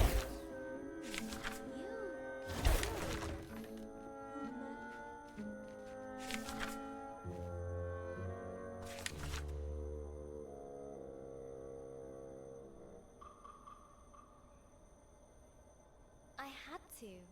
The dragon stole our fireflies. I thought I'd get them back. What is Dragon? Like cave bear?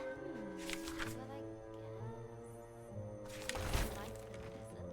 Oh, lizard's cute. A really, really big lizard.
push it.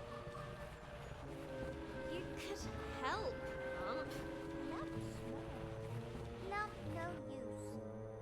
You used to be a lot bigger. Lump was? Don't remember. I'm glad to have you here, Lump. Even though you were... Lump glad to be with human. You are the bestest human. Yes, yes.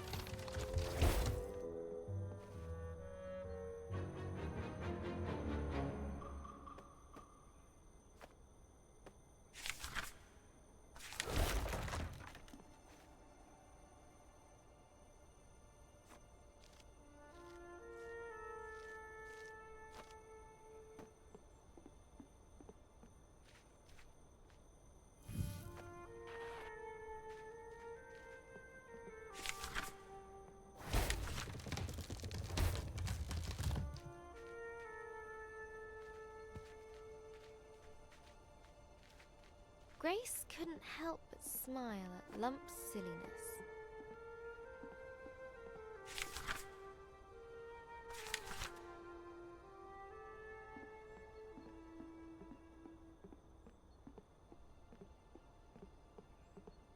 Her fiery friend was finding a place near and dear to her heart. Suddenly, a pungent stench filled the air. Lump noses that smell. What is it, Lump? Looks like some kind of fruit. A fruit? Yum yum. Lump loves fruit.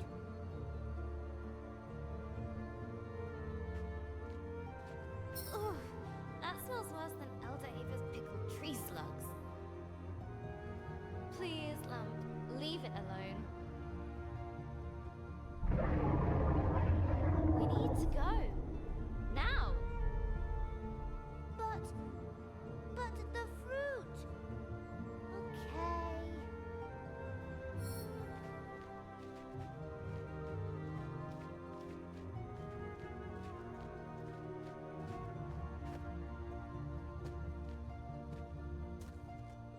Shadows deepened in the ravaged forest. We're getting closer. Do we want to be closer? Look, Lump! Dragonfire! It's here. Yes, yes. Dragon here. It's Kay. Lump's okay. Okay. Lump trust Grace. Us chase dragon. Whee! That's the spirit, Lump. We're near. I can feel it. Yes!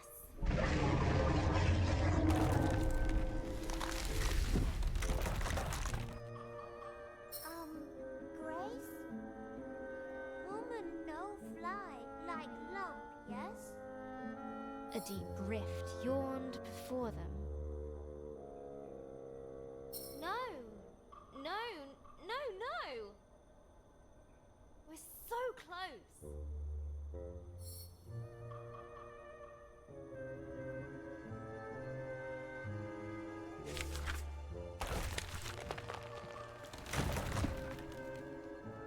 That wasn't meant to happen.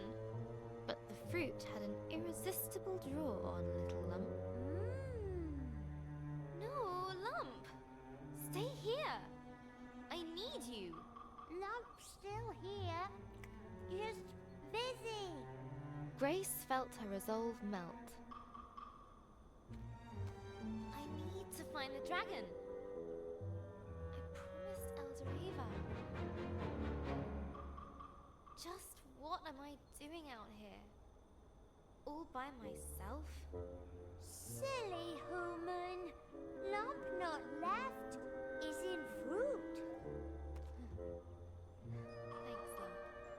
Grace knew she wouldn't swap that little ball of fire for anything.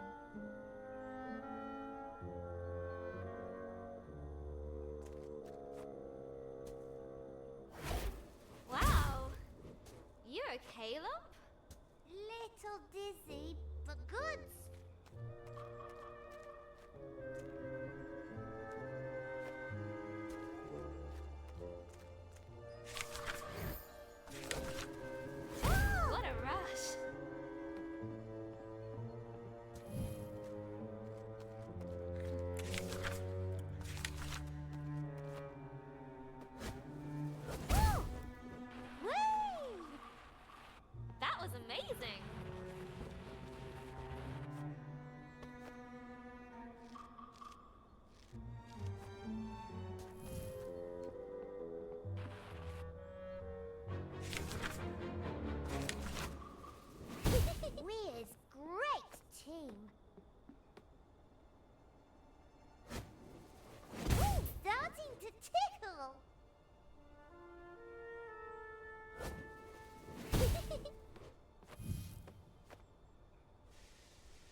Something strong. And very, very large. Had been here recently.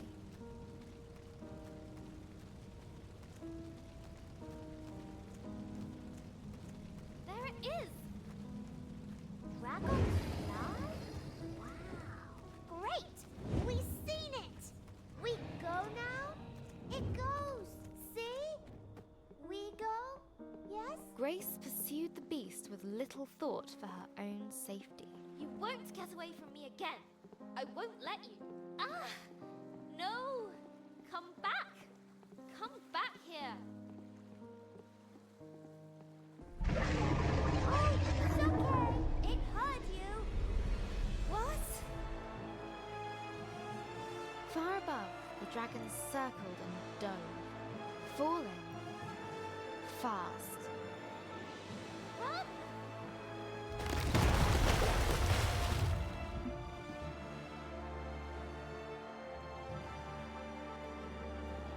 As the waters calmed, Grace realized the dragon had gone far, far below. No!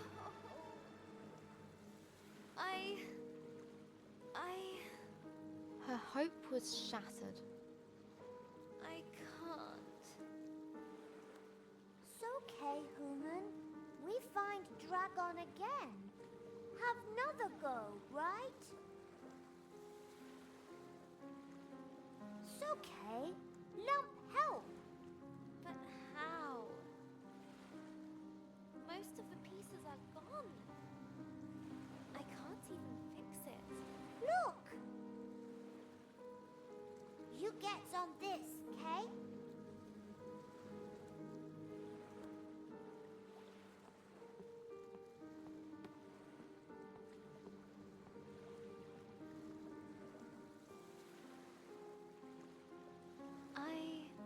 I don't even know where I'm going anymore. What am I doing? I'm such an idiot. What did I think I was going to do if I caught it? You tried though, human. That's important. Look! One of them's little glowy things you likes.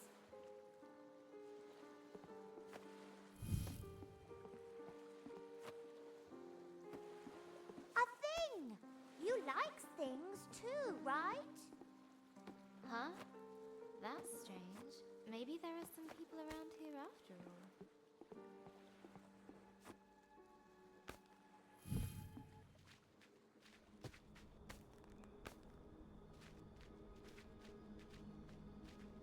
Look!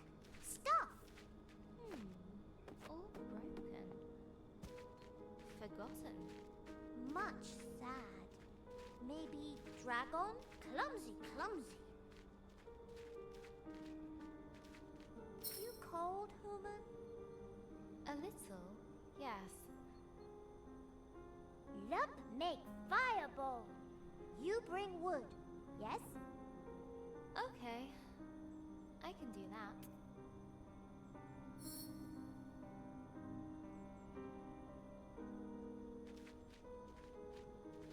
What's up, human? It's just... I remember collecting wood by the river.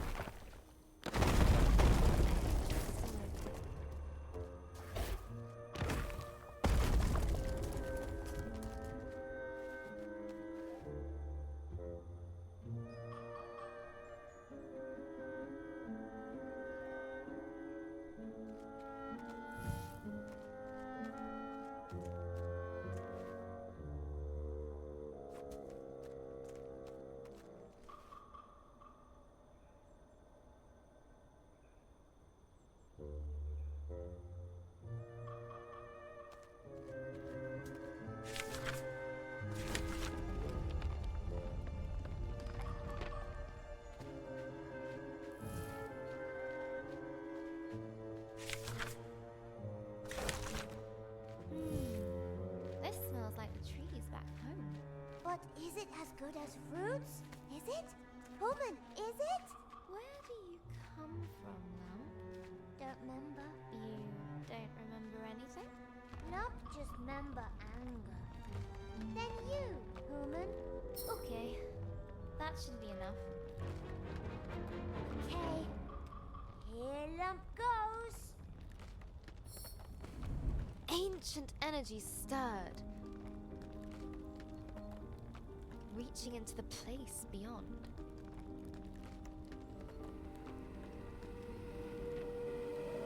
Ah, it feels good to be back. Already? It's only been a few millennia. Is it not wonderful to see light again? To feel sun? I was just getting comfortable in the howling void. Who are you two? Ooh, ancient ones. Thought you was a myth. Oh, no, my little friend. We are very real. No, we're not. You're imagining us. Go away now. Now we're here. What can we do to help you? Lump! They could help us get to the dragon. But nothing is free in this market, or in life. You must provide 3 offerings to the flame. Should we... If help human, if it make human happy, Lump say do it.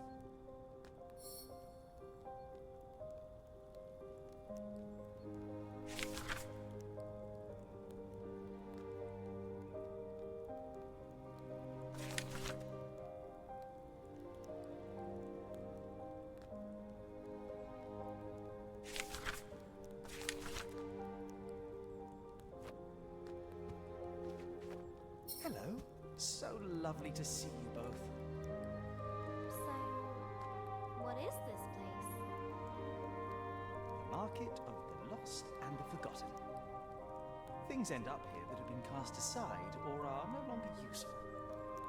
After a time, so were we. No one came here. No one sought us. I thought we would forget ourselves, but you brought us back. You said you could help. Yes. But to give, we must also receive. I don't have money. Then give a kindness.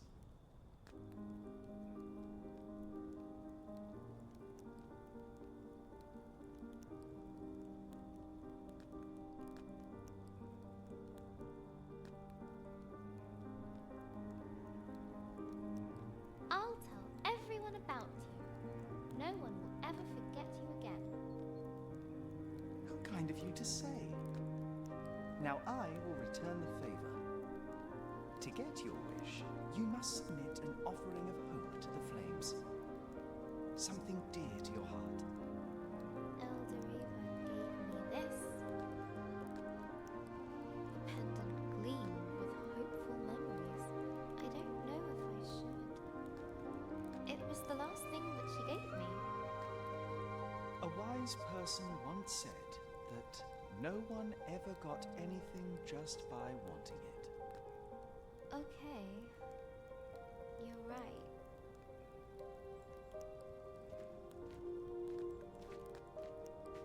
A crack and a spark, and the pendant was gone in the flames.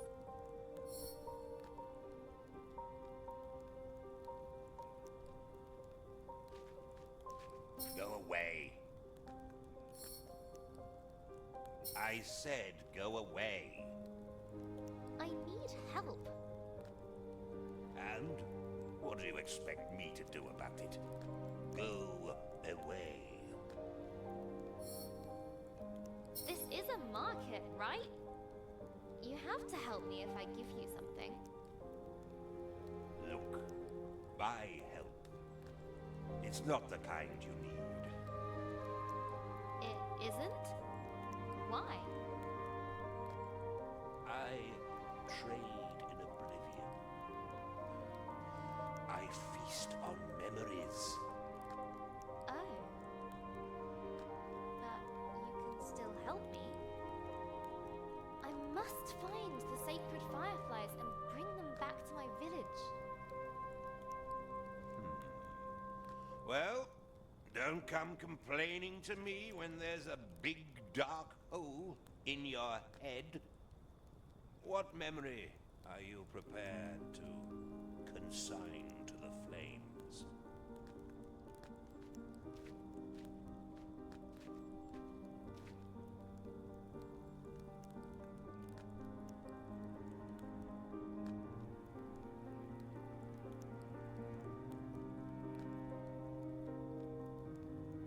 I remember Eldrava's smile after giving her one of my secret fruit punches. No, you don't. Don't what? Don't remember. Never mind, never mind. Look, this bit can go on forever. The offering has been made. Thank you, I guess? 2 offerings down.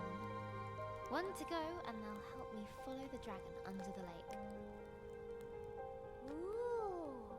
What next? I don't know. Do you think they'd take another memory?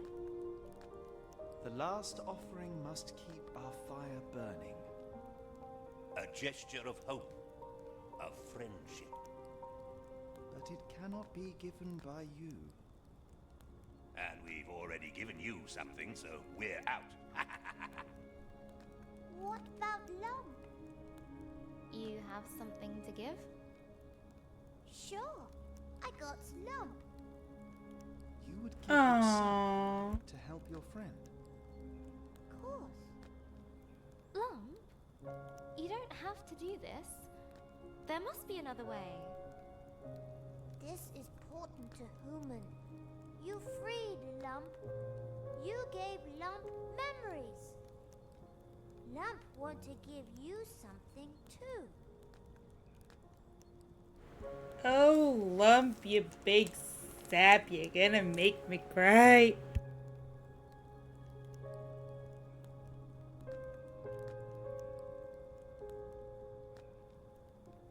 I don't know what to say. Thank you, Lump. Lump thanks you too. Thanks, thanks, thanks, thanks. I'll miss you, silly little Lump. It is though, it's so Guess cute. this is goodbye. Goodbye. I've been for us. crying since the beginning because I'm a Hello big for you pussy. and Dragon. As little Lump jumped into the fire, the flames began to burn, larger and brighter.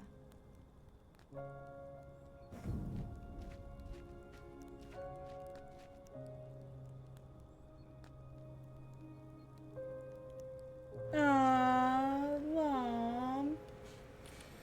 Me, me, me, me, me, me.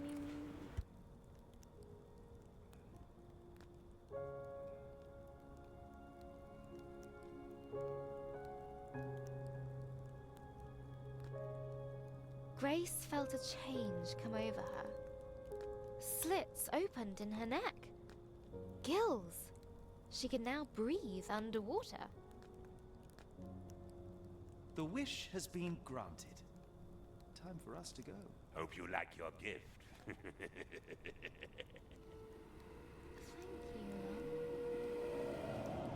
I'll never forget what you did. I should go to the lake. Follow the dragon. I guess.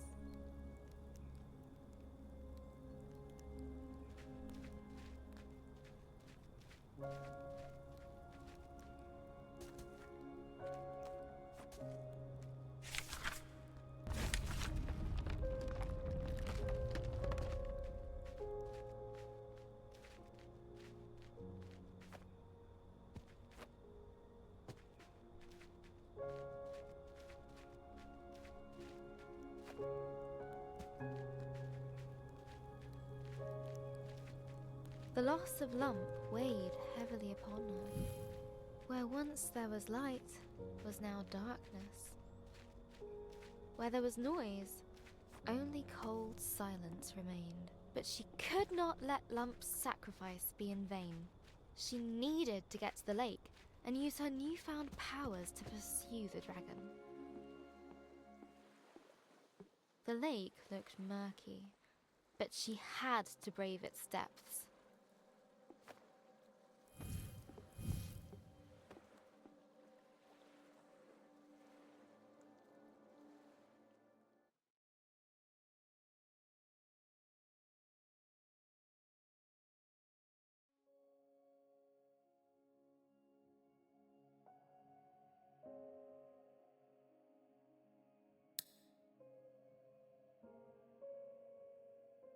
It's 5 a.m. Gran died in the night.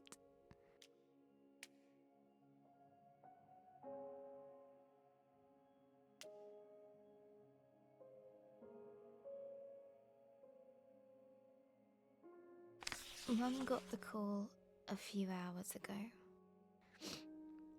She's still crying. I just feel...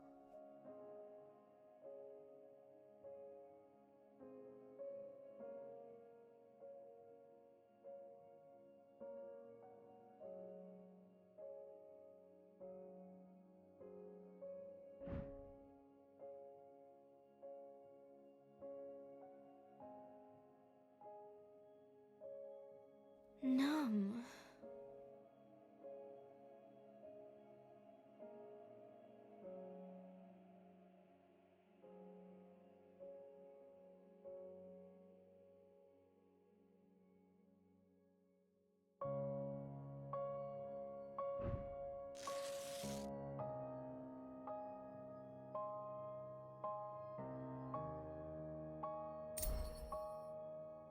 I tried to go back to sleep. But as soon as I close my eyes, the thoughts keep circling back.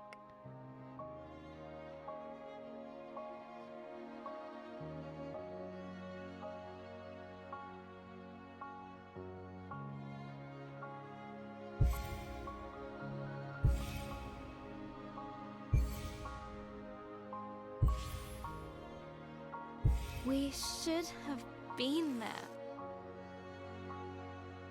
Oh, this is touching really close to home.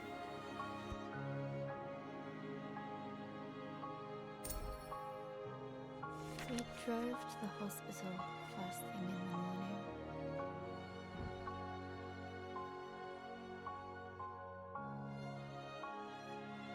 No one said much. It seemed to take forever.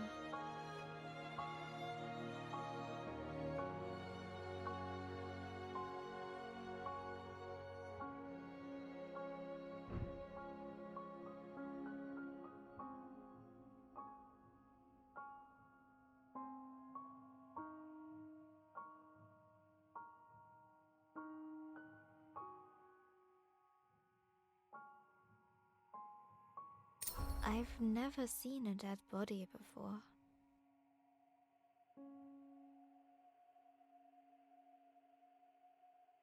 It might be scary.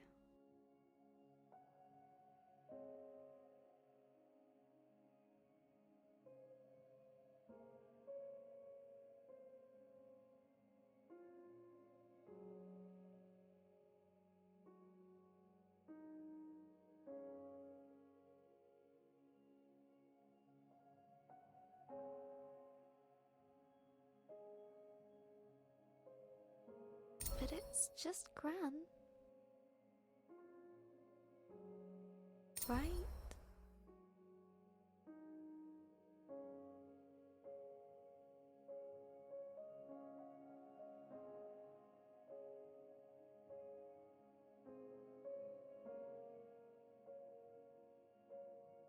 Maybe I should have stayed at home.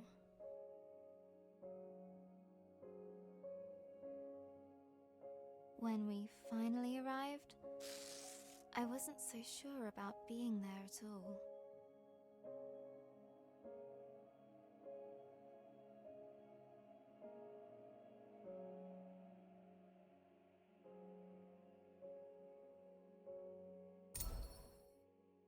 We went up the stairs to room 305.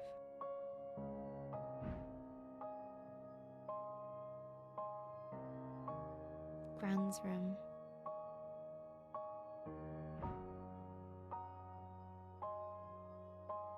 Mum gently put her hand on my back and asked me if I wanted to wait outside. I said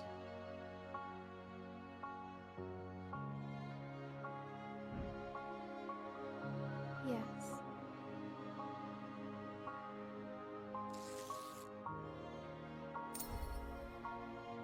Oh, me too. I'm sitting here like a big baby crying.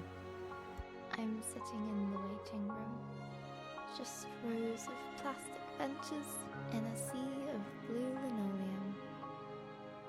And it smells like Ben's bottom cream.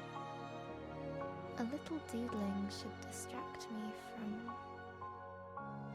this dreary place.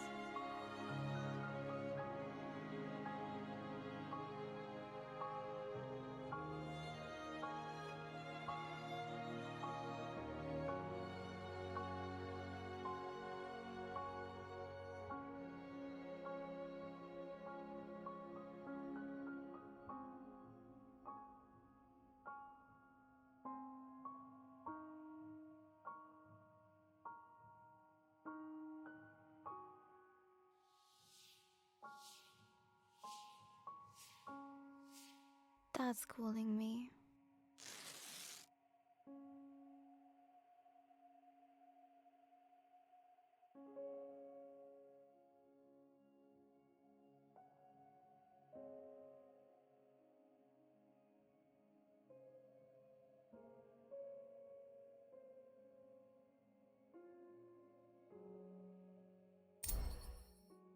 Dad had his arm round Mum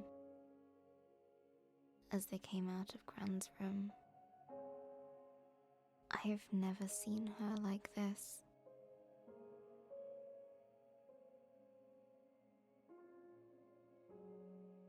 Mums aren't supposed to cry.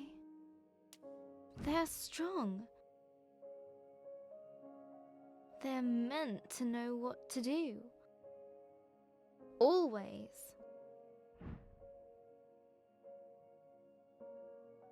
I guess losing your own mum makes you feel like a kid again.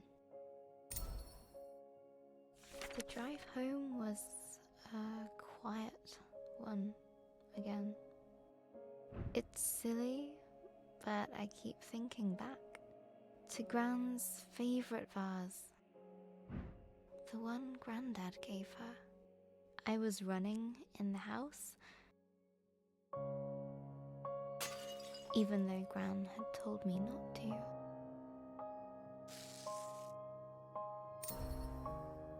I still remember the noise of the vase smashing into little pieces. Gran was there in an instant. I waited for her to shout. She didn't.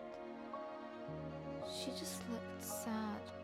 And somehow, that was worse. Gran wouldn't let me pick up the pieces. She found every single one.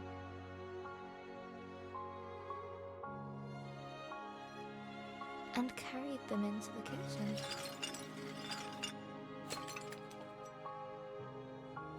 Later I sneaked in with a tube of glue in hand.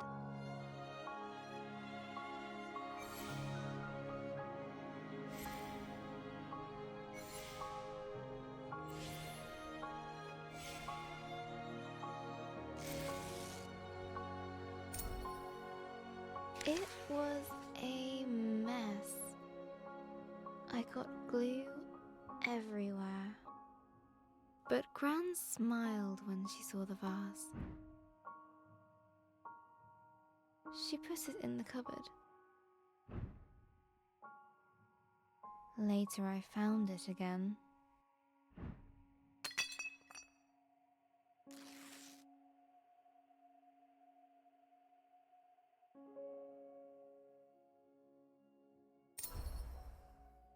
When I asked her why she'd binned the vase, she smiled again.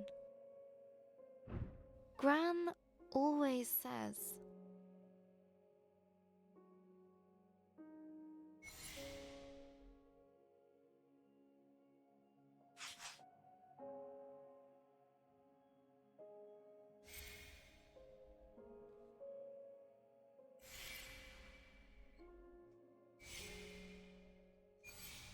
We can't hold on to things forever. Let them live in your memories. she said she preferred to keep the vase like she remembered it.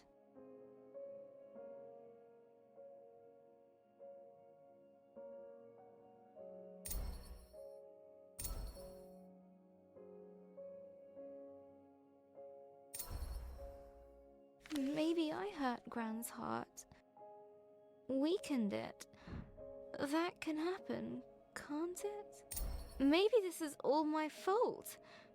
I should have listened to her. I shouldn't have run in the house. Now everything is broken.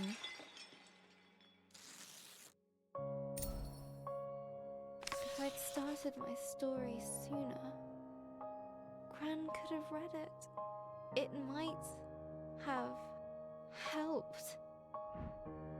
I could...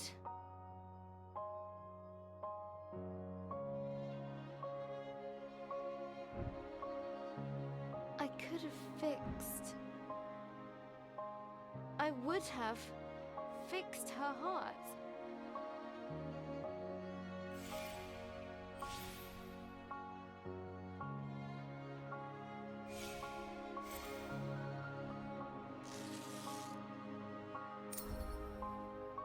Really? I don't even know how to fix my story. It's a mess. I left Grace to sink into cold, dark waters. She's completely alone. She left behind Lump, her only friend. Okay, focus, Izzy. How can I continue the story? How would she feel about this situation? Grace felt...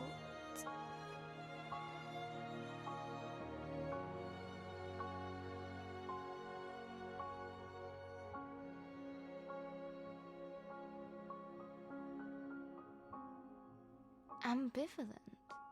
We're getting somewhere. Now, let's see.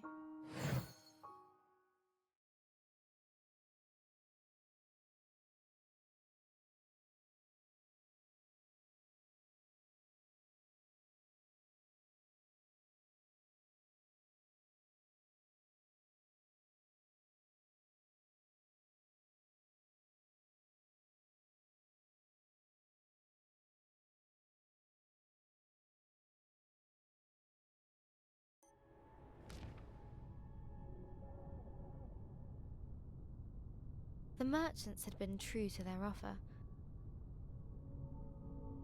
Still, the water closing over her felt like death. Cold and terrifying.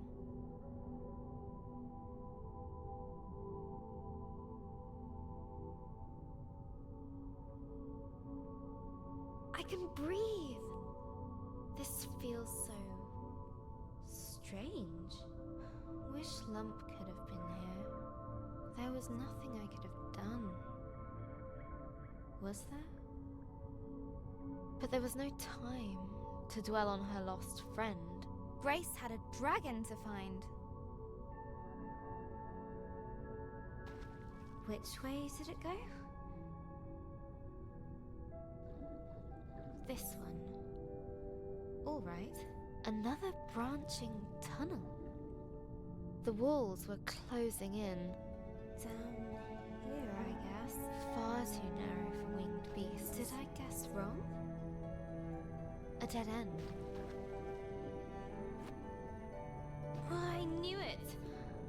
Wrong tunnel. No. There must be a way. Think, Grace, think.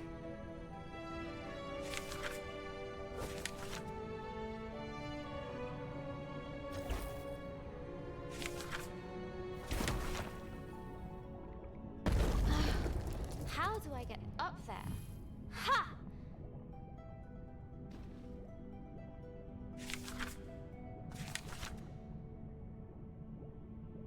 Is this the right way? Or maybe here?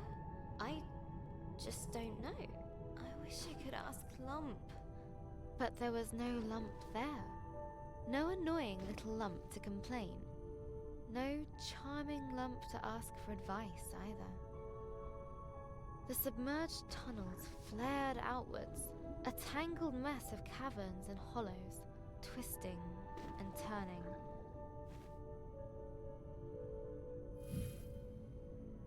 Bending with almost malicious intent.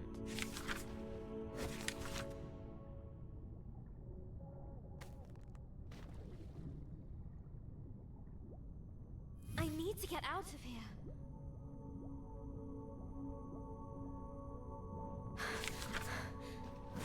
Breathe, Grace, breathe. I've got to find the dragon. Get back the fireflies.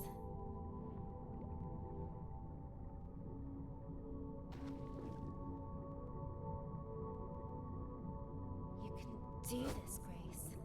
No! Ah!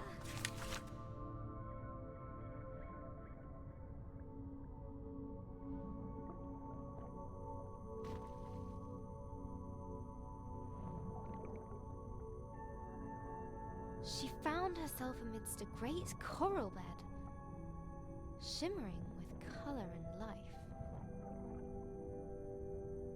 Wow, this is beautiful. No, focus. I have to find the dragon, no matter what. Beautiful, and now broken. It grows back, right?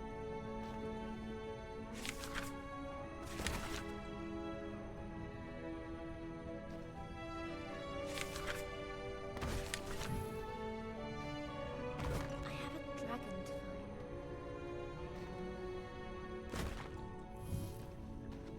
I have to focus on that. No matter what. She spoke those words. But deep in her heart, a seed of chilling doubt took root. The color gave way to darkness, endless and all-consuming. It's cold here, robbed of sight. The pressure of the deep water on her chest. Her thoughts had only one way to go, inwards. What am I doing? I let Lump sacrifice herself for me. And for what? I don't even know where the dragon is, or where I am. I'm falling. I'm failing. Eldoreva. The village. Lump. All of them. Huh? What?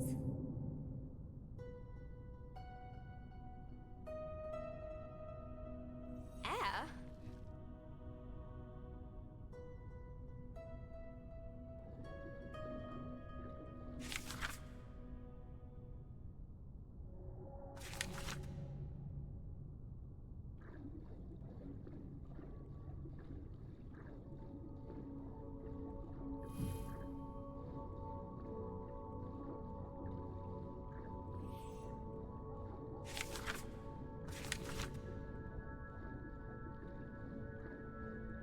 How?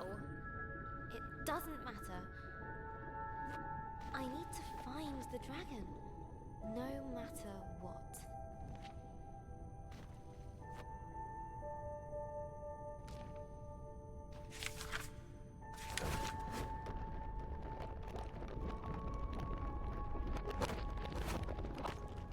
A cold determination gripped her,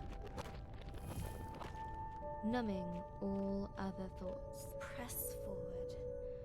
I think I can get it right this time. A cold determination gripped her, numbing all other thoughts. Press forward.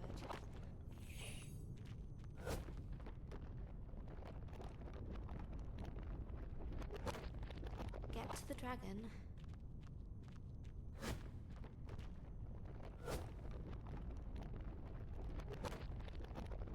No matter what.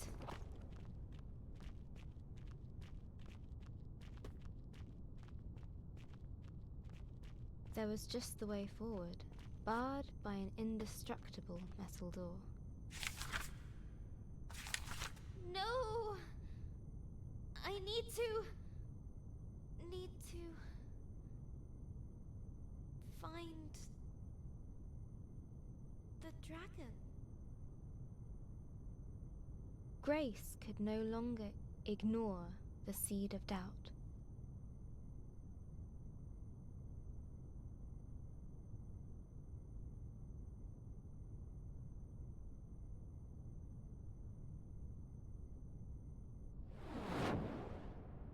It seeped into her heart, as cold as the water she'd come from.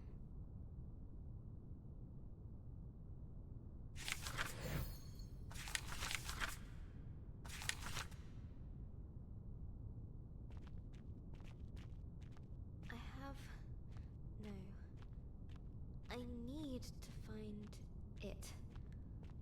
The dragon. No matter what.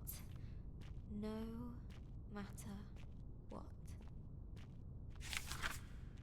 The Seekin seemed friendly. Hey, have you seen the dragon? Wait.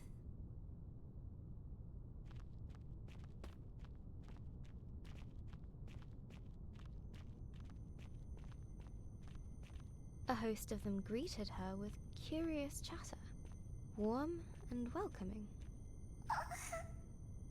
Have you seen the dragon? Please. No?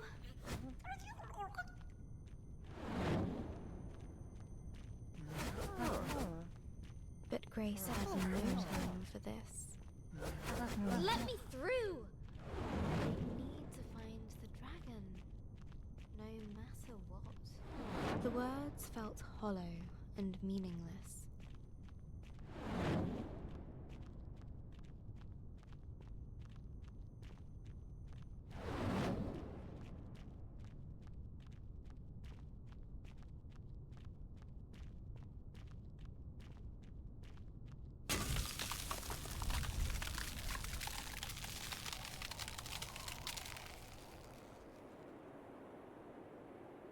Freezing cold blanketed Grace. There was comfort in its numbing embrace. She wished she could stay.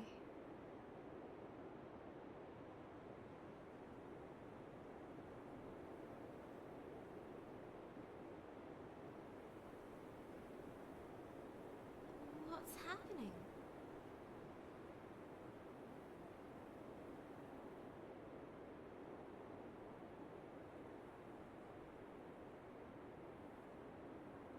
Did I do this? She did this. Is this my fault? It was her fault. They're home.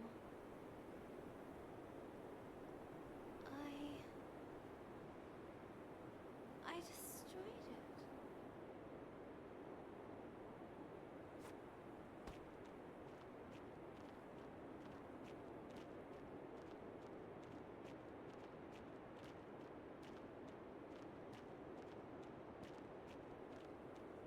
A seakin, encased in ice.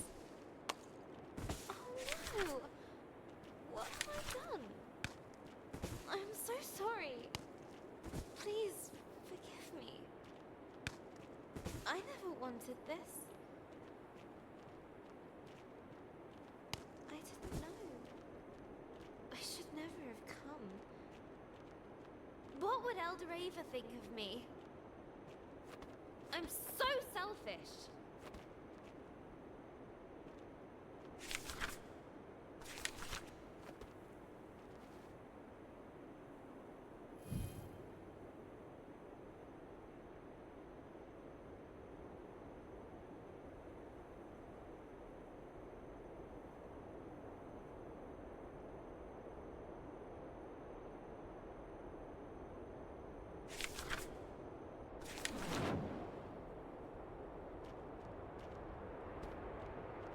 Guilt dogged her every step.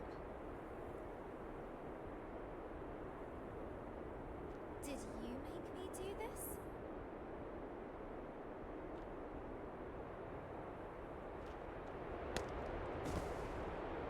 It would not rest. It would not leave her.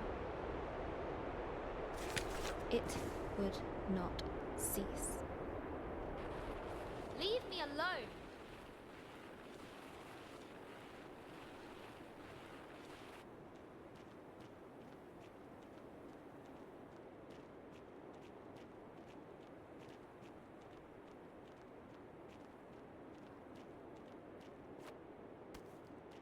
Must get away. Have to move.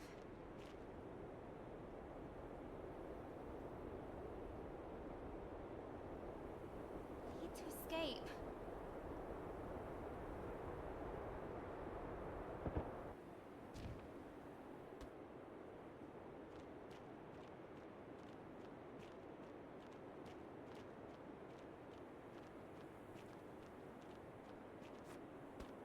Must get away. Have to move.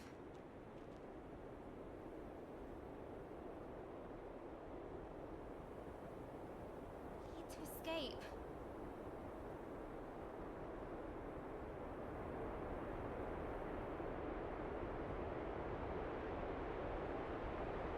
Please.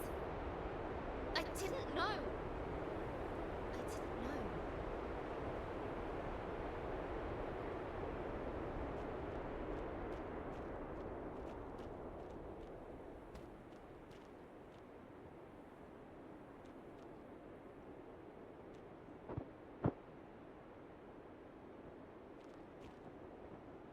The creature looked at her as if it could see into her very soul.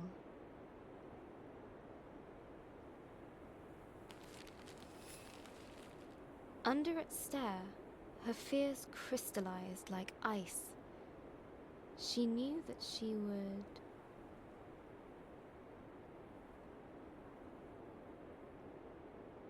disappear.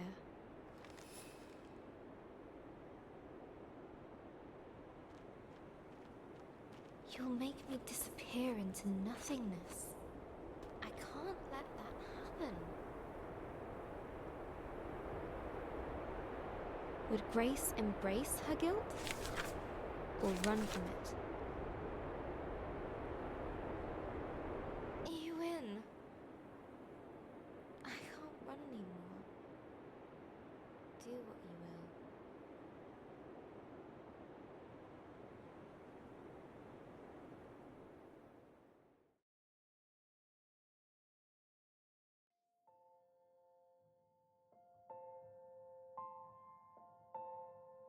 Hello, journal.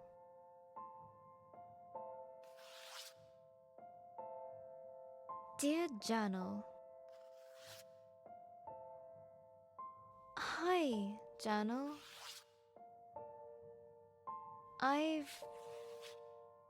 Today...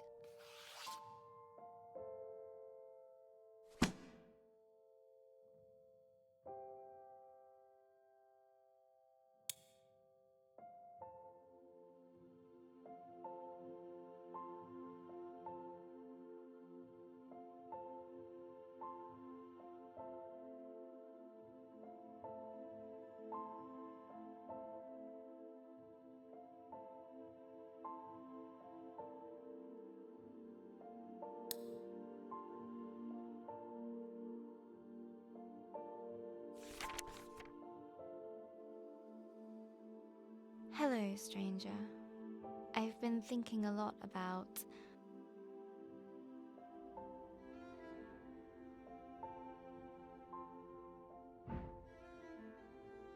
my dream is to become a writer.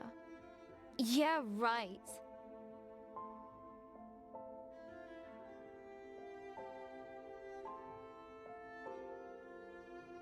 A writer who can't even write.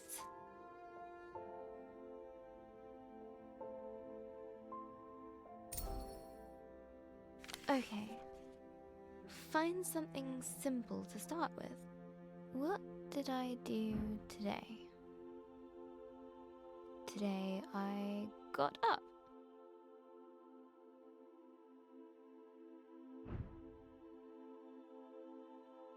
I had breakfast.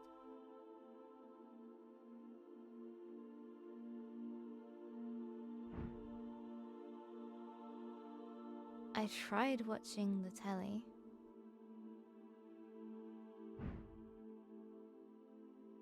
That's it. I'm going back to bed. Hi, journal. Another day. Each time I wake up, for the tiniest of moments,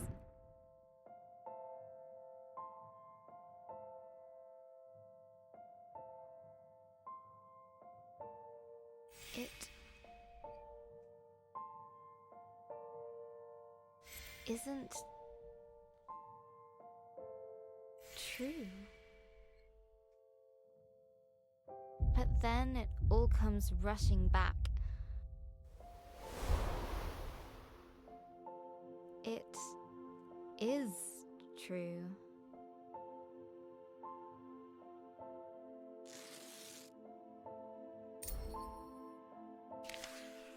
Looking around my room, everything reminds me of Gran.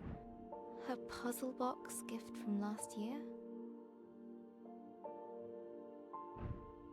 The magic tank we made during the holiday. Our yogurt pot robot. These paints Gran gave me. This pen. Even you, Journal.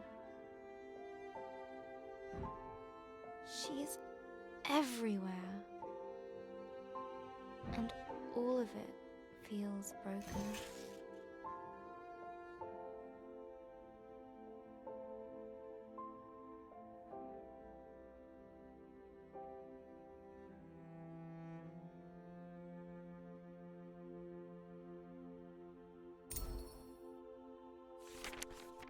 Today is Ben's birthday.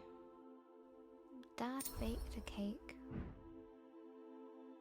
Mum insisted that I come down and have some.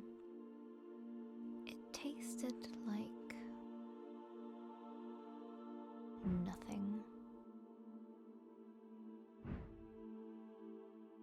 Everything does.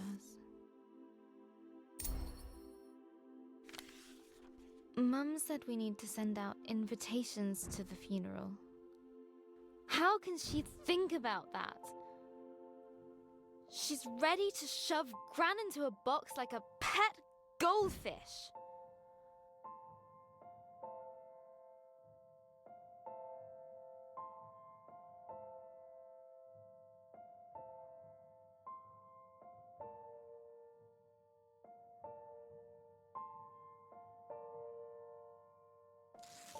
Then I stormed off into my room.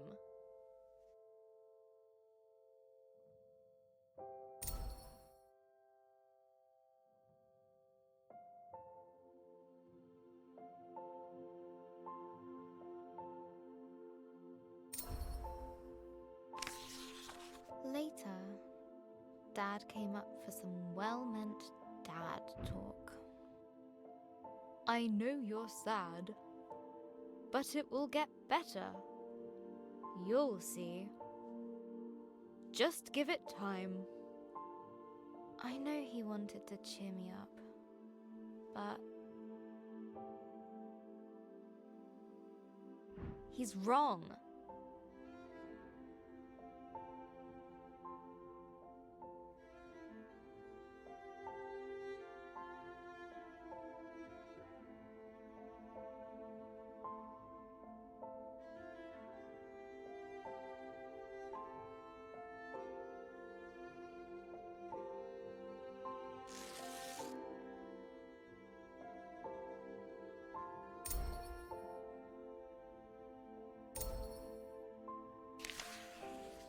The world feels very dark now.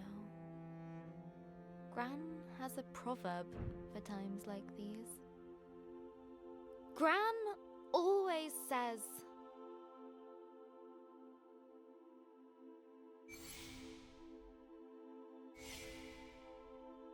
It's always darkest before the dawn.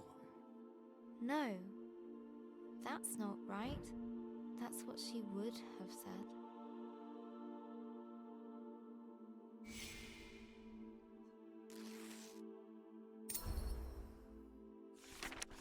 I keep thinking about all the things Gran won't get to see.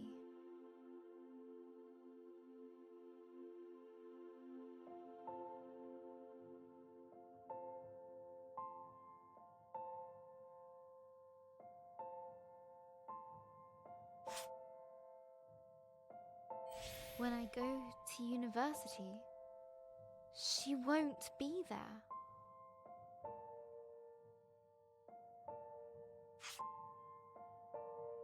When I get my first job, she won't be there.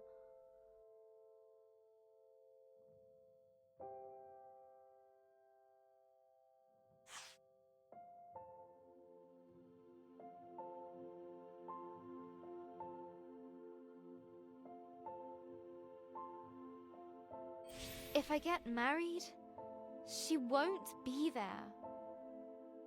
Even if that's unlikely because boys, I prefer cats. Missing Gran already feels so bad. But how could I want that feeling to go away? How could I be fine with Gran being gone? I'm going to have to feel like this forever.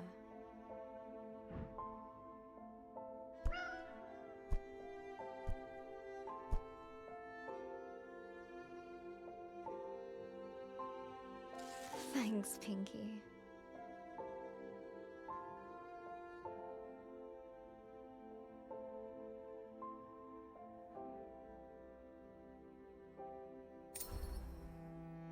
I can't stop crying. Pinky is probably getting fed up with being used as a tissue. But she never leaves my side. I think that means get back to writing your story.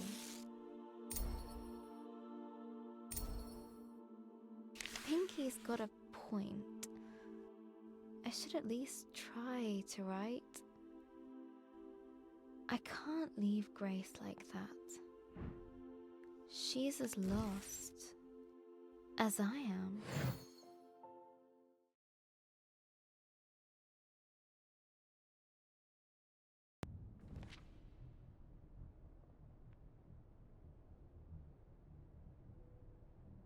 My head.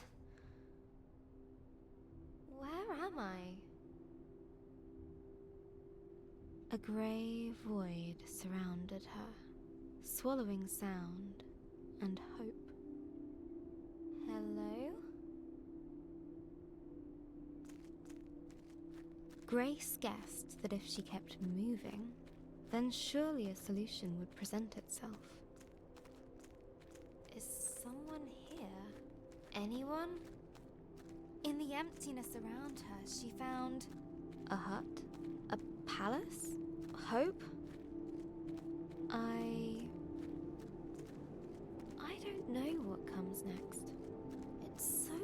cold here. So empty. Just nothingness. I can't find the words. I'm never going to find the dragon. Or the fireflies. They won't come. The words just won't come anymore. I don't know where I am, how to get out, or even where I'm going. Pointless. What kind of writer can't find the words? I messed everything up. Let's try this again. Grace awoke under an old tree in an unfamiliar land. I don't know if I can do this anymore.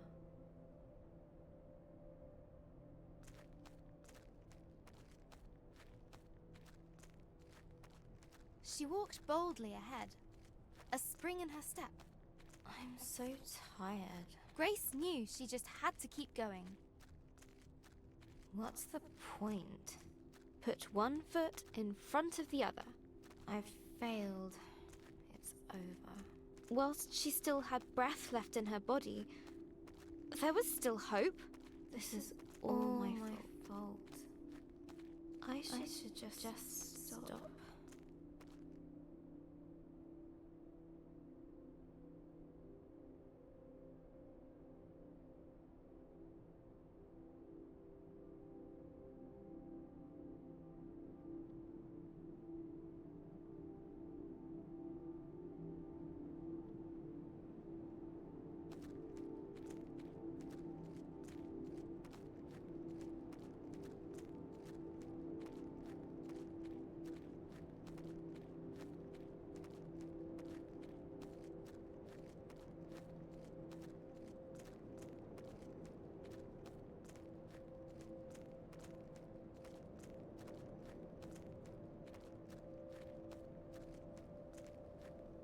Hey, Grace. Leave me. Just leave me.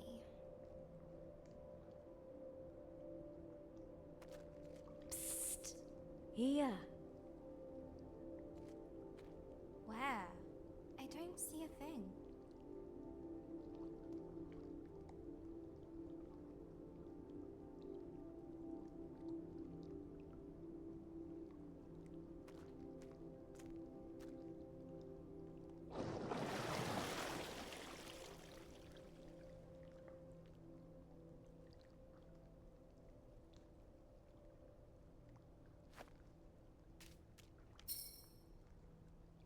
I'm right here. Always was, always will be. I don't understand. And I don't care. You don't? No. Just leave. I'm meant to be alone. Forever alone and useless. You know I'm right below you. I'm not good company right now. You don't need to be. Why don't you tell me how you came to be here? It sounds silly when I say it now. I lost a dragon. And now...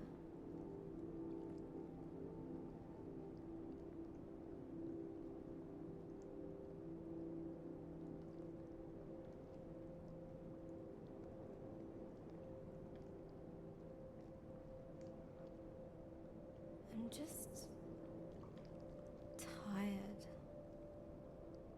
That's okay. It's not.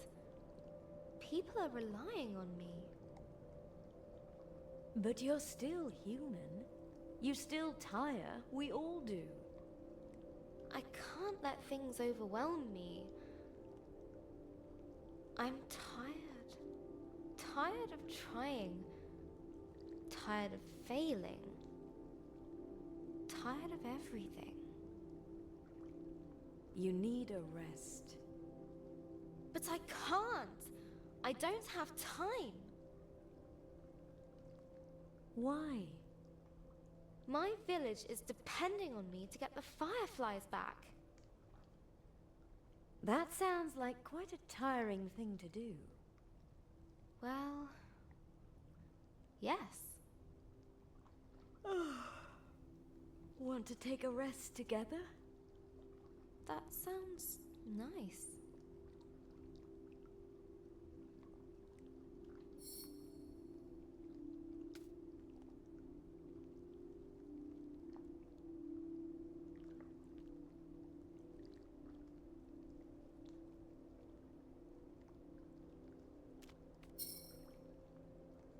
I like listening to you. Would you continue? You do?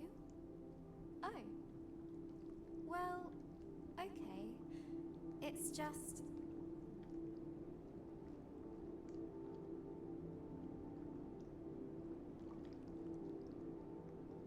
I'm just so confused right now. What were you trying to do before you got here?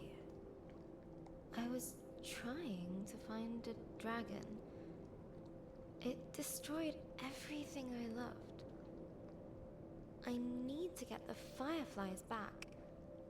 They'll restore my village. But I just don't know what I'm doing anymore. What did you do last time?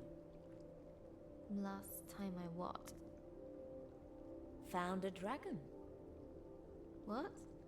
I've never found one before. Then how can you expect to know exactly what to do? I guess I can't. But I want to. No one ever got anything just by wanting it. You've got to try. You've got to fail sometimes. I wish I had your confidence.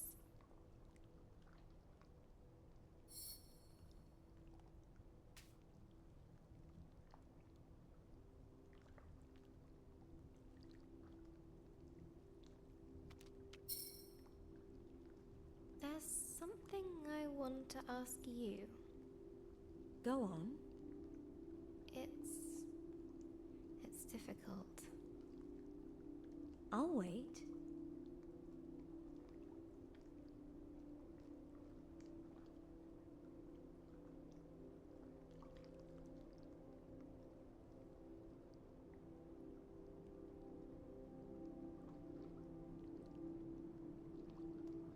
I'm not sure I even see the point in continuing anymore. Could you help me find my purpose again? I just don't know what to do next. But at some point you knew, right? You had purpose, hope. Yes. I knew exactly what I needed to do. I had to stop the dragon. Return the fireflies. Save the village. And you couldn't do those things? I tried. But I just ended up doing everything wrong. Everything? Are you sure about that? Well... Think back. Okay. Maybe not everything. Go on. I guess I did get a grumpy Djinn to open up a bit. Well then, that's something.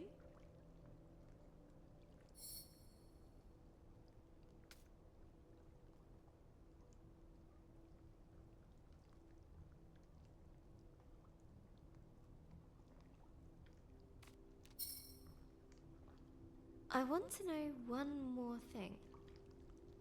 You sound a lot better. I do? I guess I feel better. Well then, time to set course. It's nice of you to listen to me. Anytime. So, anything else?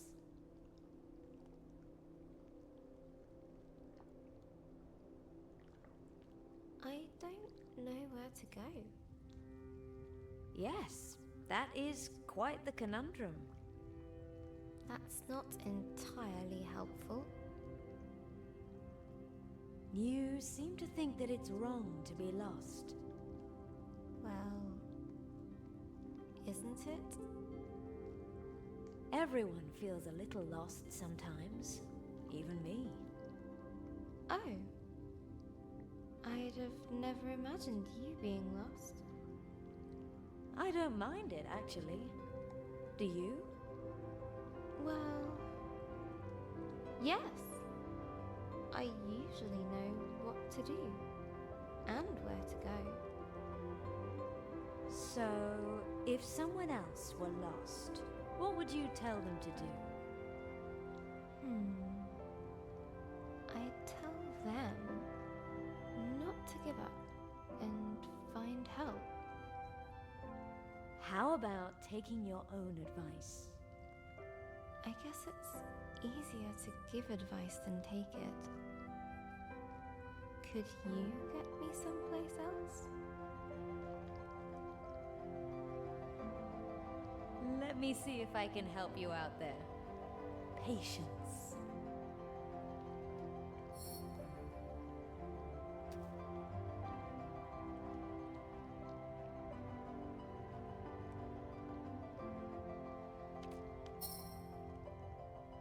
This is where I leave. But You're not alone. You are loved. Be kind to yourself.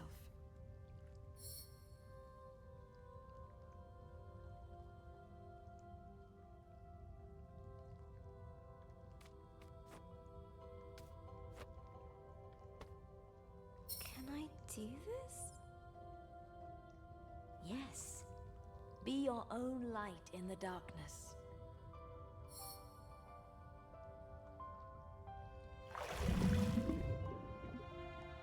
I'll try. Thank you.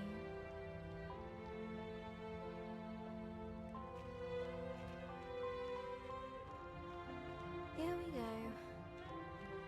Again.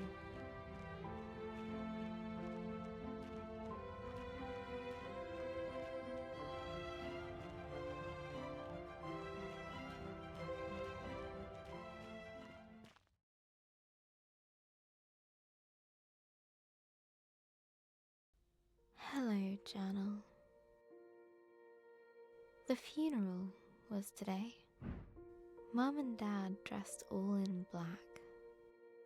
They even bought a black romper for Ben. I didn't want to wear black.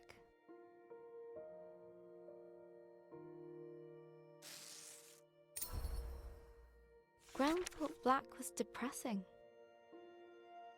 That life was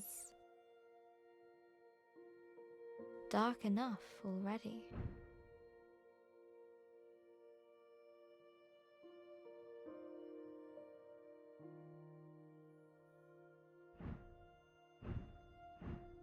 Gran always used to say,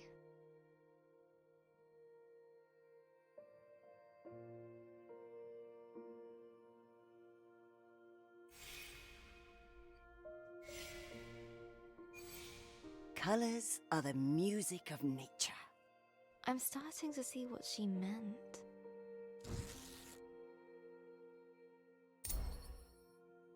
So I went to open my wardrobe.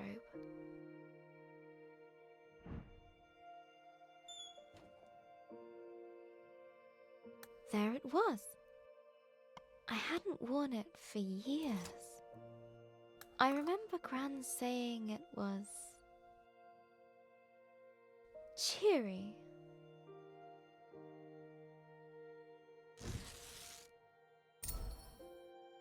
The funeral was outside,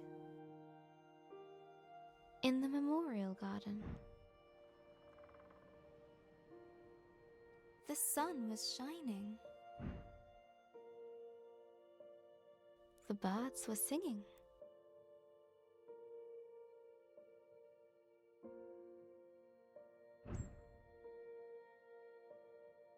It was like they didn't know.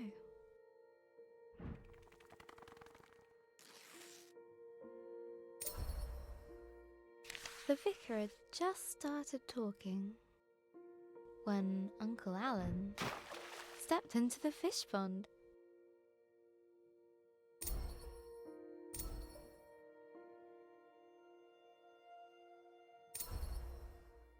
I couldn't help but imagine Gran caring more about the fish than Uncle Alan.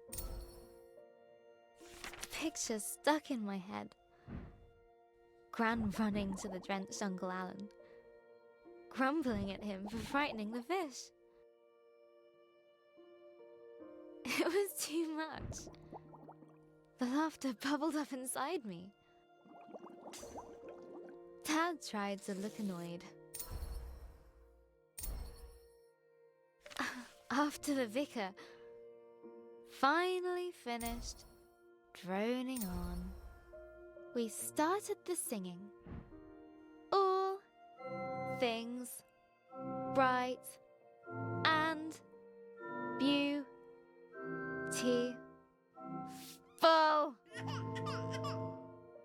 Ben started wailing. No, howling. Dad took him out. Well played, Ben. Laughing felt much better than crying. The wake was at our place. There were so many people. I didn't know most of them. Everyone said how sorry they were. How Gran was. Such a wonderful lady.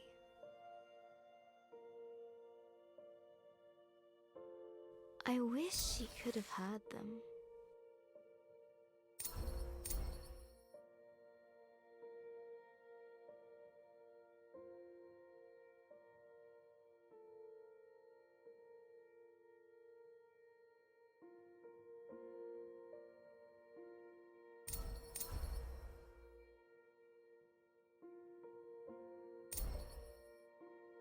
Everyone had a story about Gran.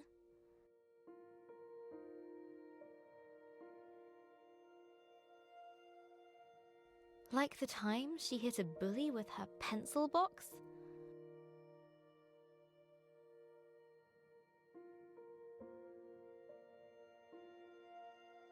Or when she saved a toad that had hurt its leg.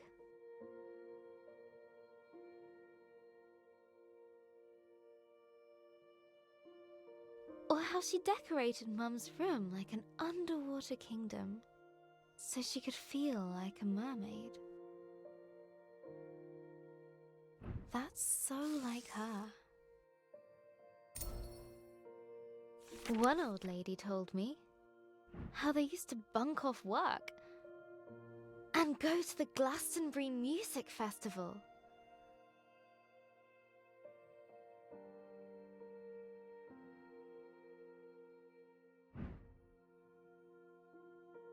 Another of her friends said Gran once got arrested.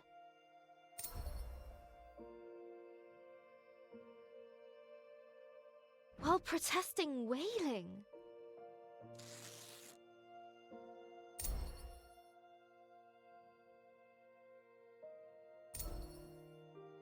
I expected this day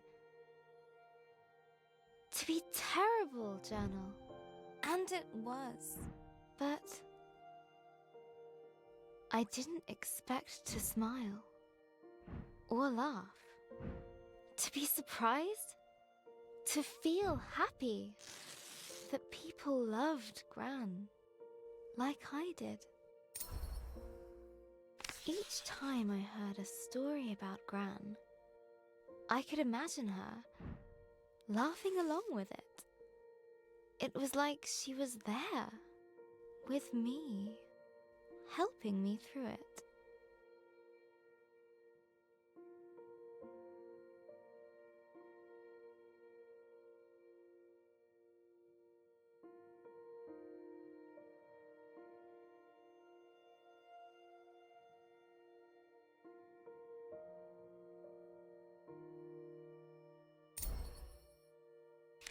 I still feel in pieces, Journal.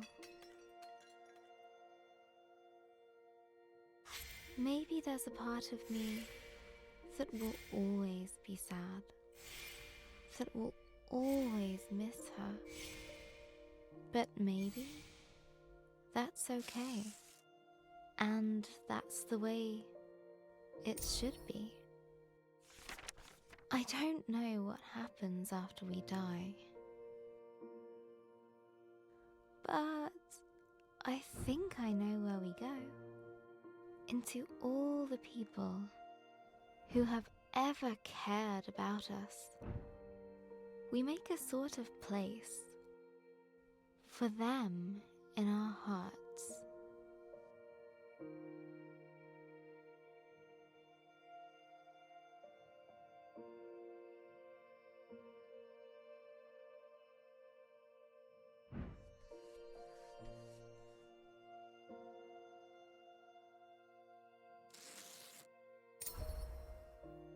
I need to finish Grace's story.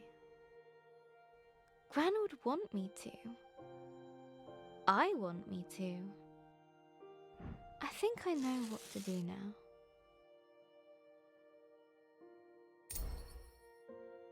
Let's summarize. After the dragon attacked her village, the kind Grace set out to return the fireflies. On her travels, she met a grumpy djinn guarding a fallen city of warriors.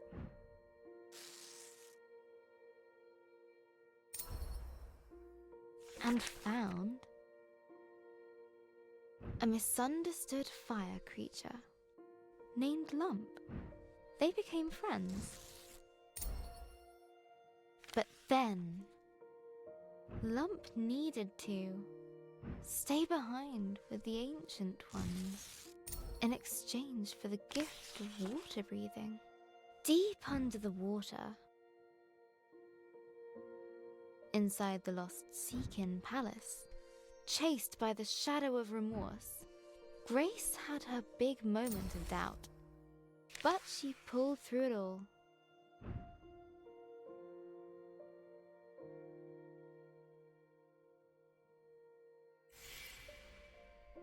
And now she is ready to face the dragon.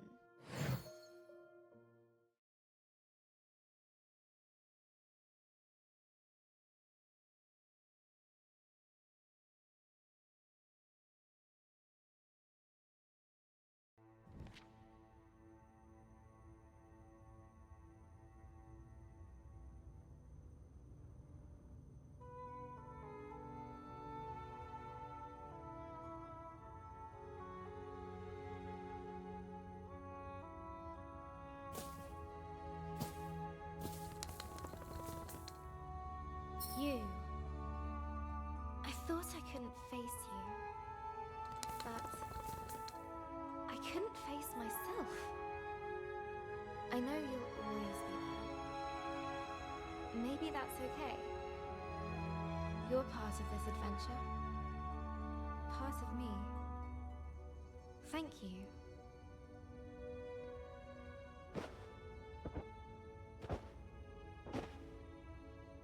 Now, I will return the fireflies. I'm coming for you, dragon. With her confidence renewed, a newfound power coursed through her.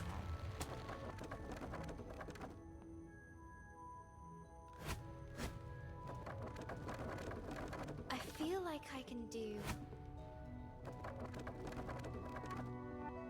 anything.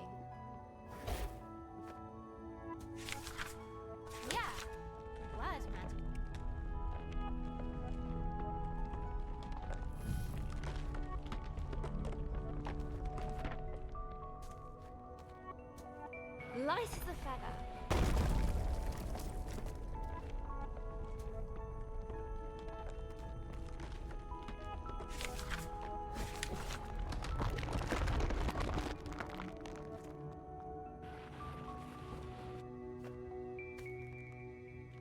Like cutting through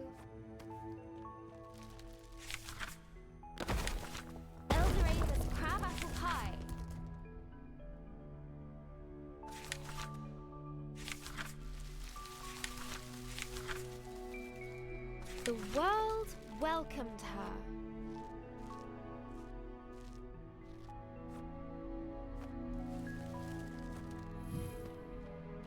Forward! She felt that she could touch the sky.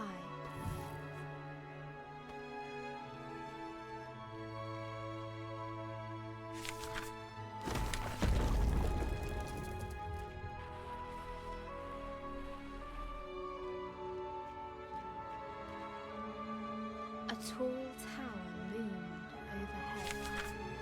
Many moons had shone above since first it was built. Another obstacle? Ha!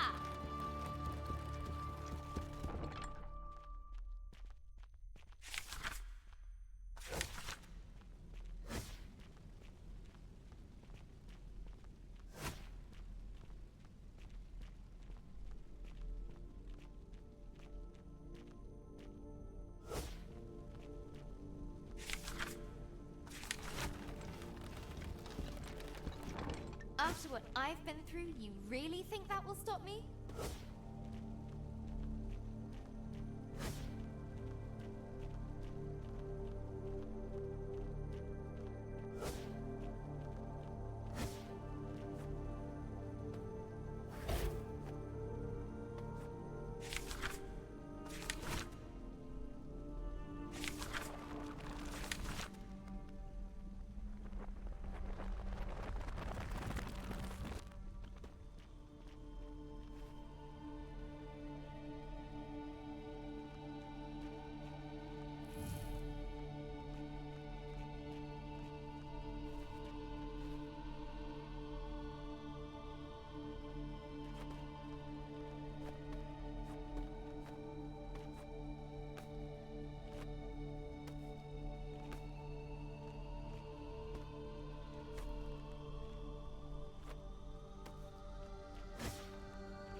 Grace's voice echoed over the age-old crumbling stones.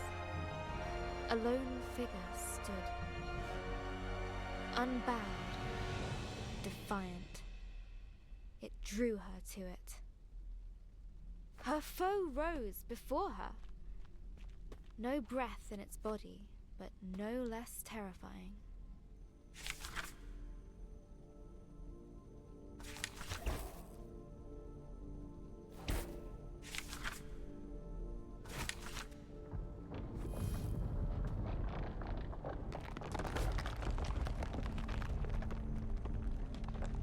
Let's hope I'm up to the task.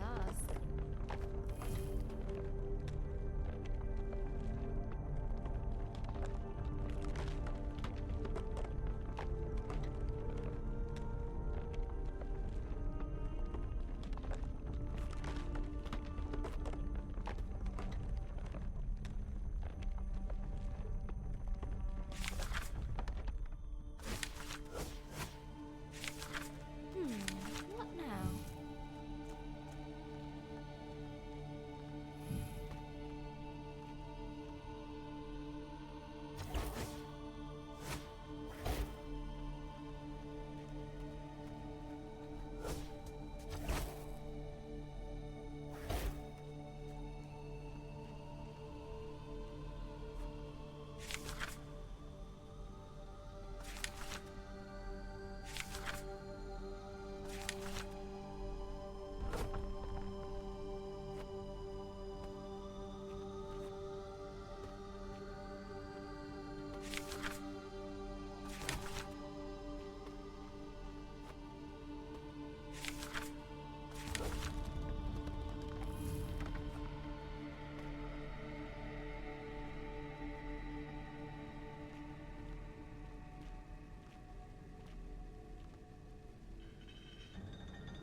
nothing's moving.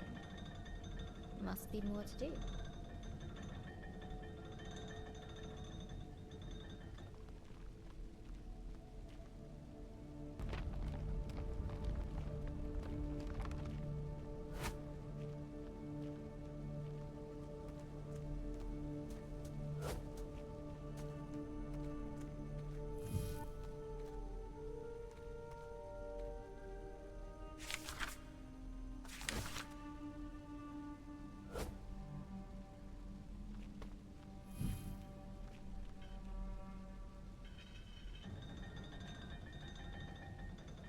That's it!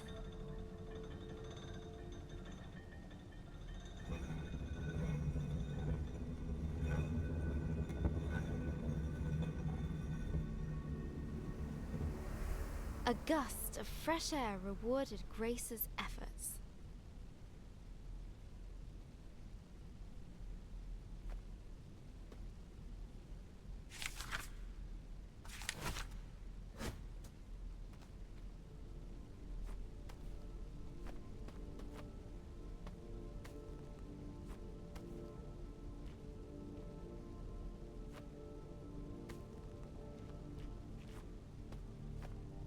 As she rose up the stairs,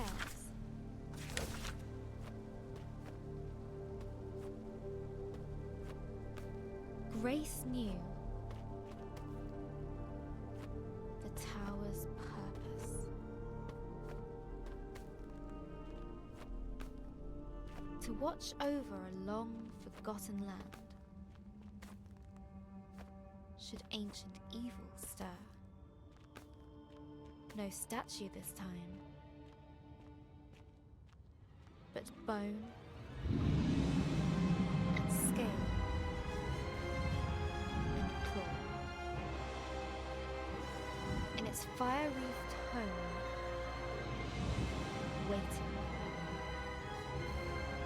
There you are!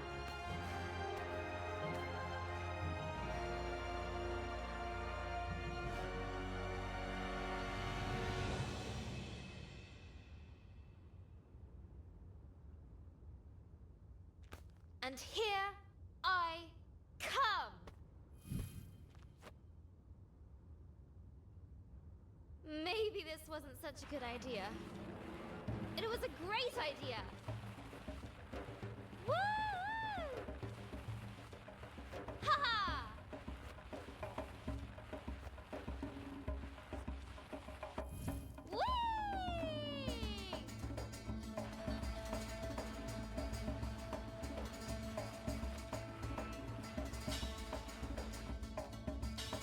Round two. Yeah!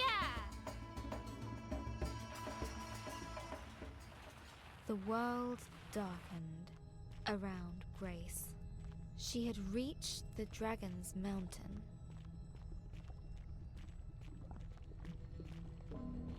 For the first time, Grace felt no fear. She knew she had all she needed.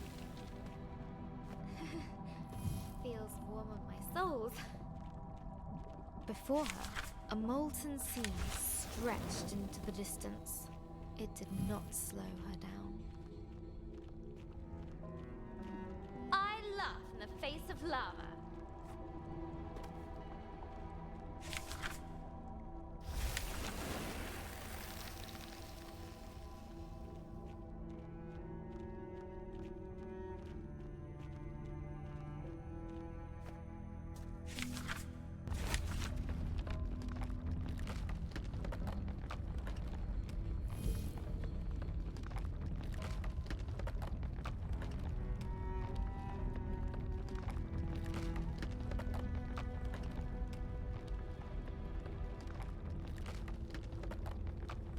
Suddenly, Grace no longer felt the heat.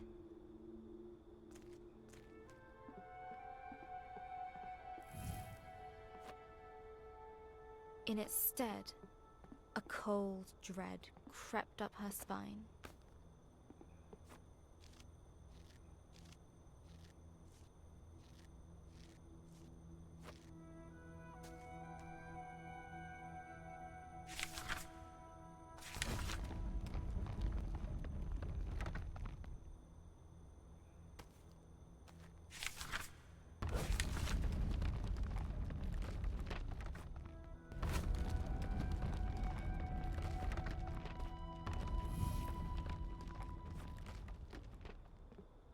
looks like my village. But it can't be. It's a trick! It has to be. An eerily familiar sight awaited her. That's my house! How? Eldoreva!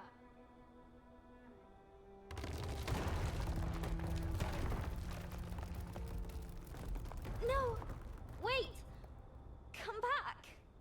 Oh, no! No,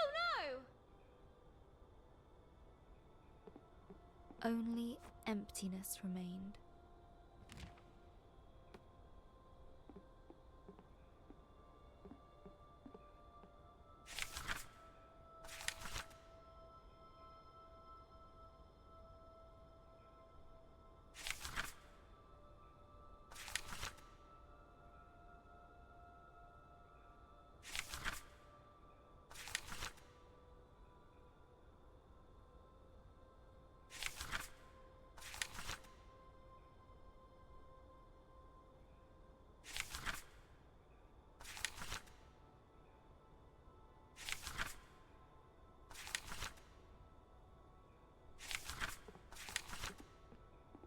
Her thoughts raced ahead of her.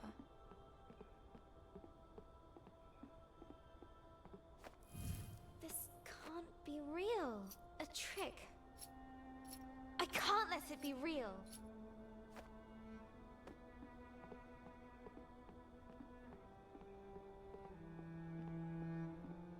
She gripped the chain with furious determination.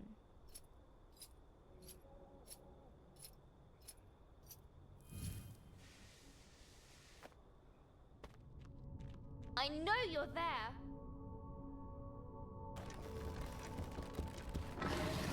Roar all you like! It won't stop me!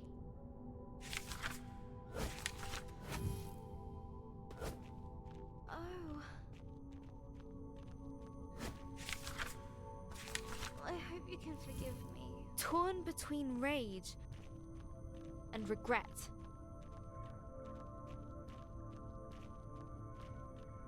Grace pushed ever upwards.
But even through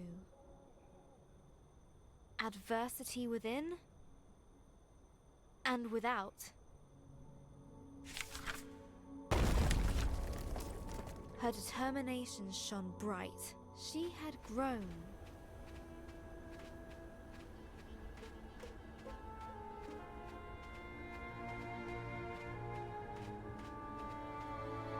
I hope you find your peace.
Almost there. Chilling winds shook her to the bone. Still she climbed.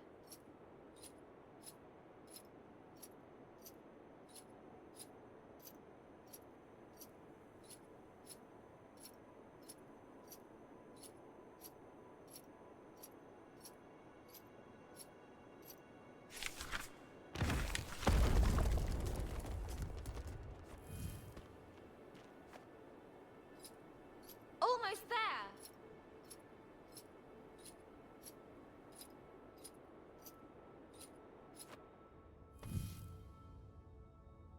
Let me through and let's finish this.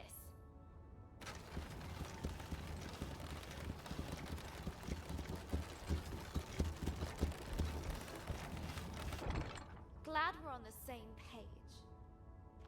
Every stride pushing against.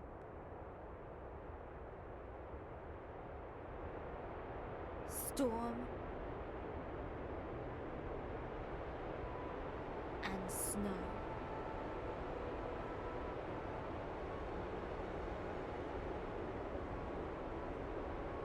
Defiant. Unwavering.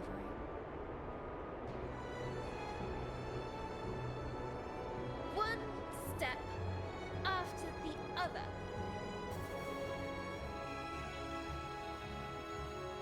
That's Bo. That's where I last saw Lump. Human! How are you here? No, I'm so glad to see you. After I left you, I felt so confused. I didn't know if I'd done the right thing. Lump, see how far you come. You grown big. Lump did right thing. Don't go! Have to, Grace. But we'll always be there in the memory. I'll make sure to keep you there.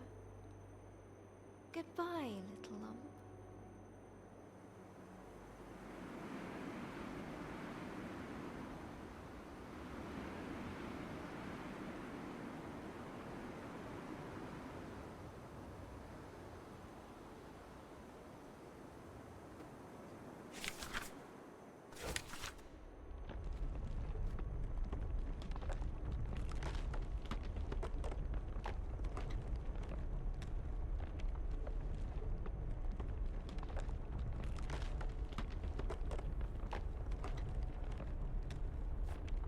Hello, dragon.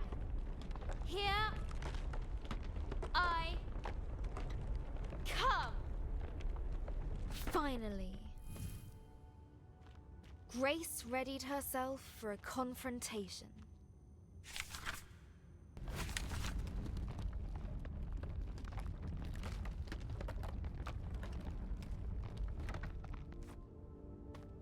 Right. This is it. Hello? Bit of an anticlimax.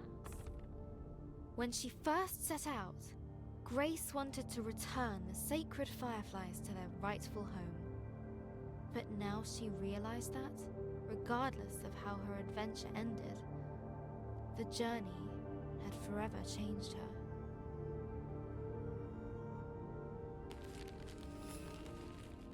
Standing there, she felt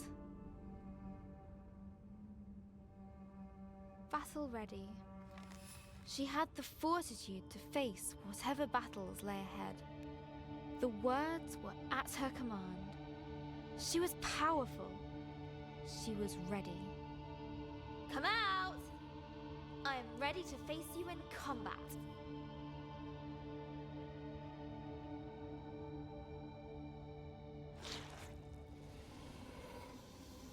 First of all,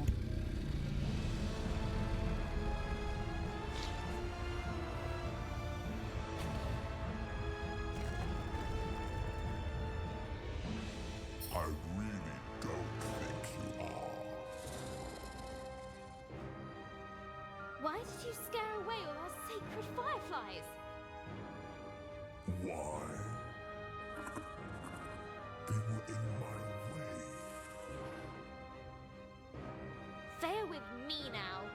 I won't let you harm them. You cannot win this battle. Begone!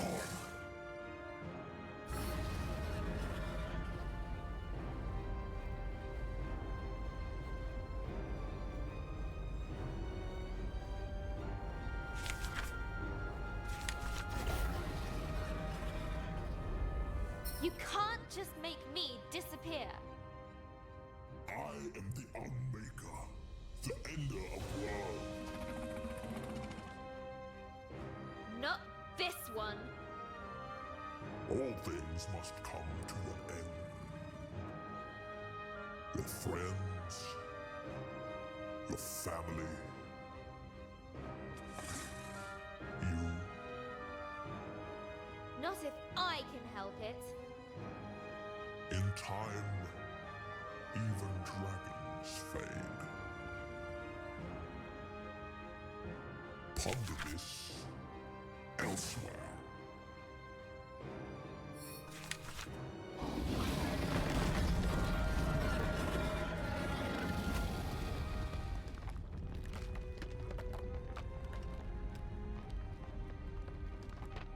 One person can make a difference.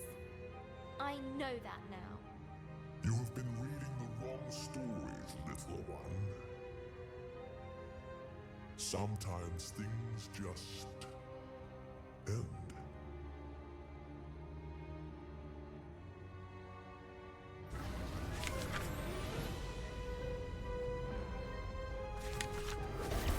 If you want to end this world, you're going to have to go through me.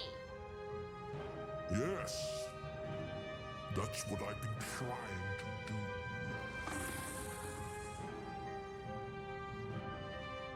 You've never met resistance before, have you?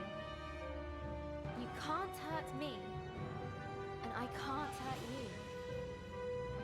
And what is your solution, little one? I'm not sure. Maybe just talk it out?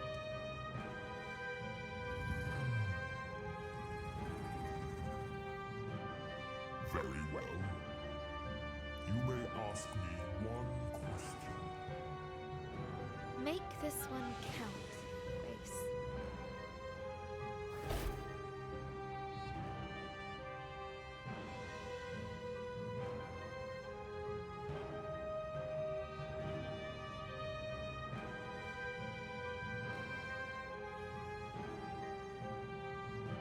The fireflies. What are they really? Where does their power come from?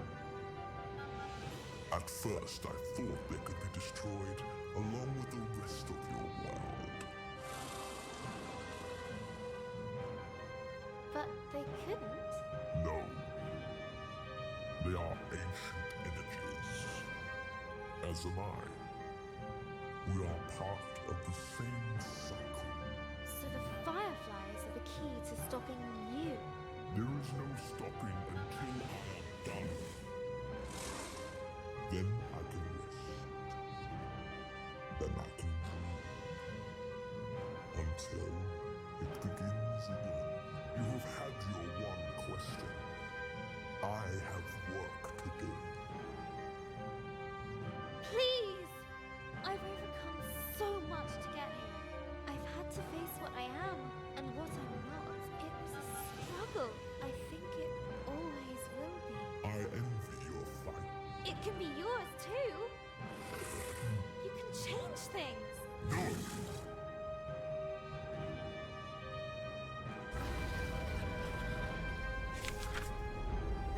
What? Why? I did not aim for you.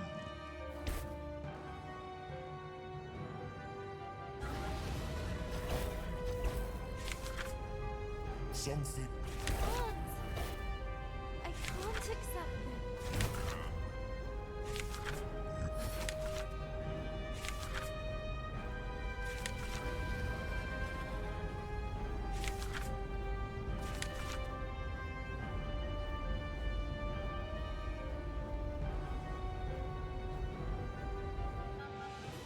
learn to dream.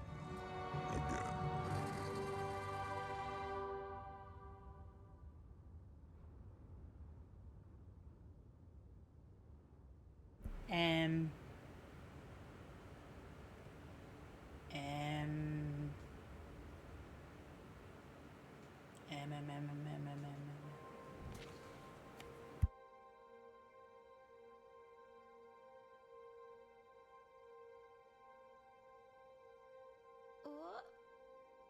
What happened?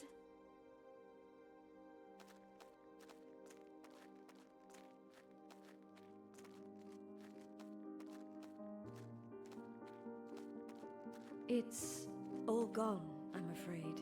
No! It can't be just gone. Why couldn't I do anything? Why couldn't I save it? There was nothing to be done. Everything has a time to go. Even worlds. But I don't want that. I feel like a failure. But you didn't fail. Because you couldn't win. I couldn't. The dragon is part of the world cycle. It cannot be broken. Then what was the point of all of this? I failed before I even started. You recovered the fireflies, ancient energies born of the same cycle. Between you, them, and your book, you'll work it out. Wait! What do you mean?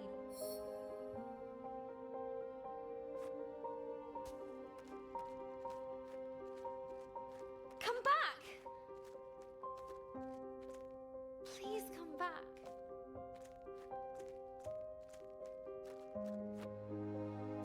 There was only one place left to look.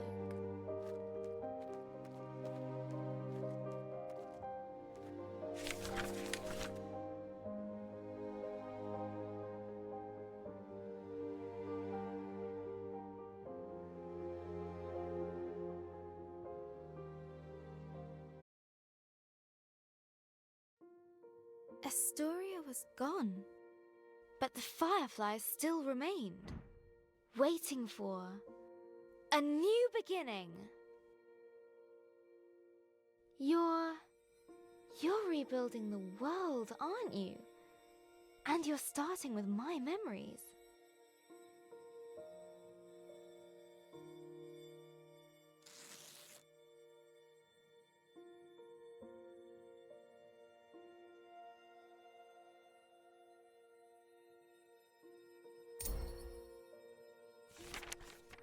A fruitful work.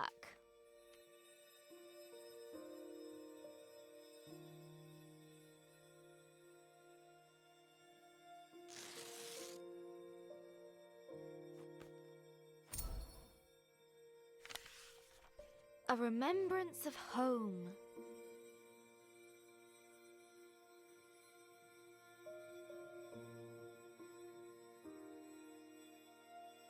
I've run out of fireflies. We're stuck. There's still something missing.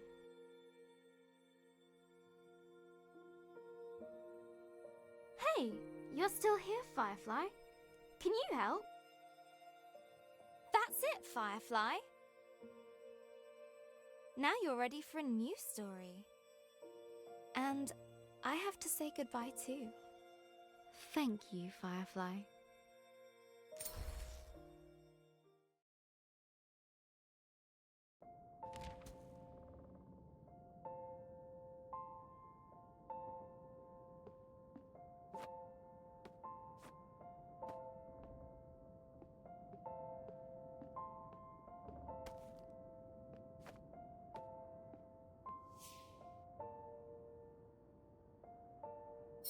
I never thought I'd see you again.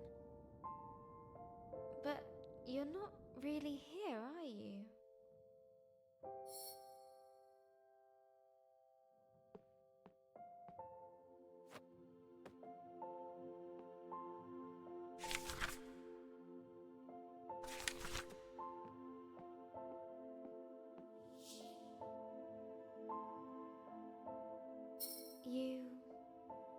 You didn't make it. You knew, didn't you, that you wouldn't?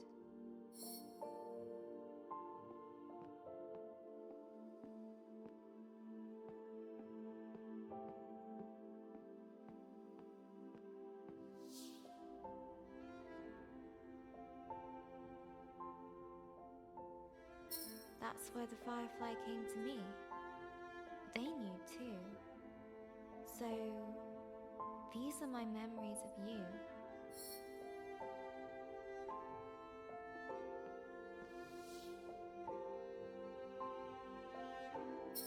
That's where you live now, isn't it? Within me. I'll hold you close. I'll take you with me.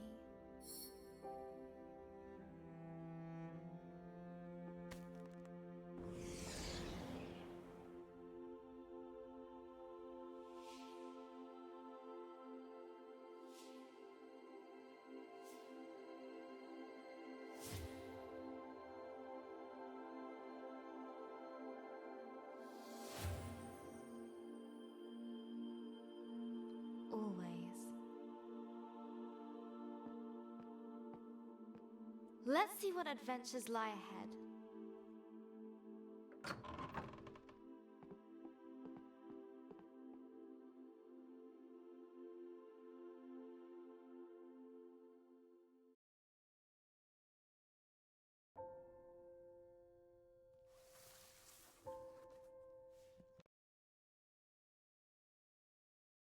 Oh my god, was that a good fucking game or what?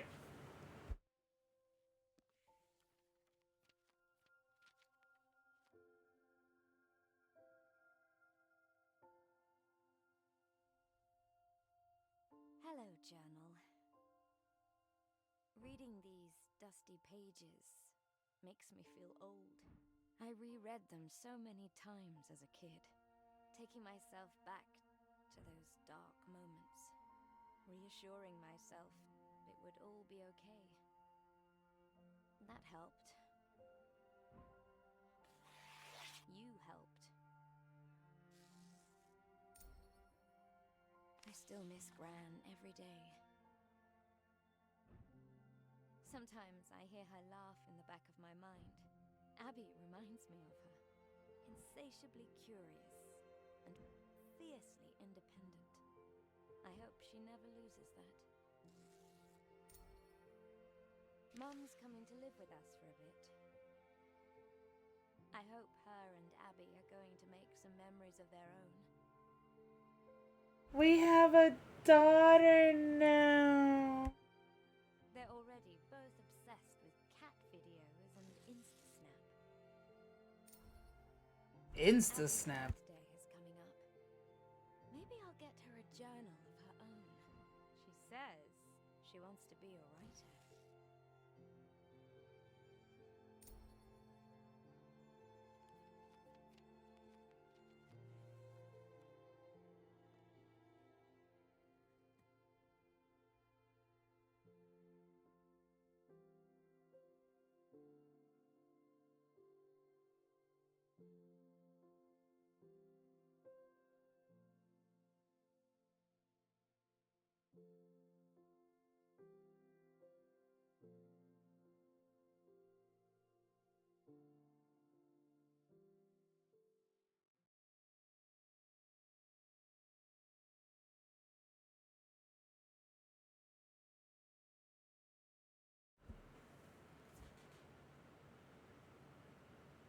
Oh my Atlanta. That was freaking great. That was so great. It was so good. I didn't even want to stop playing, and I have to wake up in like 5 hours. Why does this happen? It was too good of a story to stop halfway. I couldn't do it. Also, I must have needed that cry because, man, I was ugly crying over here. Like, you know, the whole shaking and everything. It was so good. Anywho's, thank you for hanging out with me and enjoying the story with me. Because I have been having the hardest time trying to find a game that I want to play from the beginning to the end. It is hard. Games nowadays are just, you know. Any users. the middle of the night. It was amazing.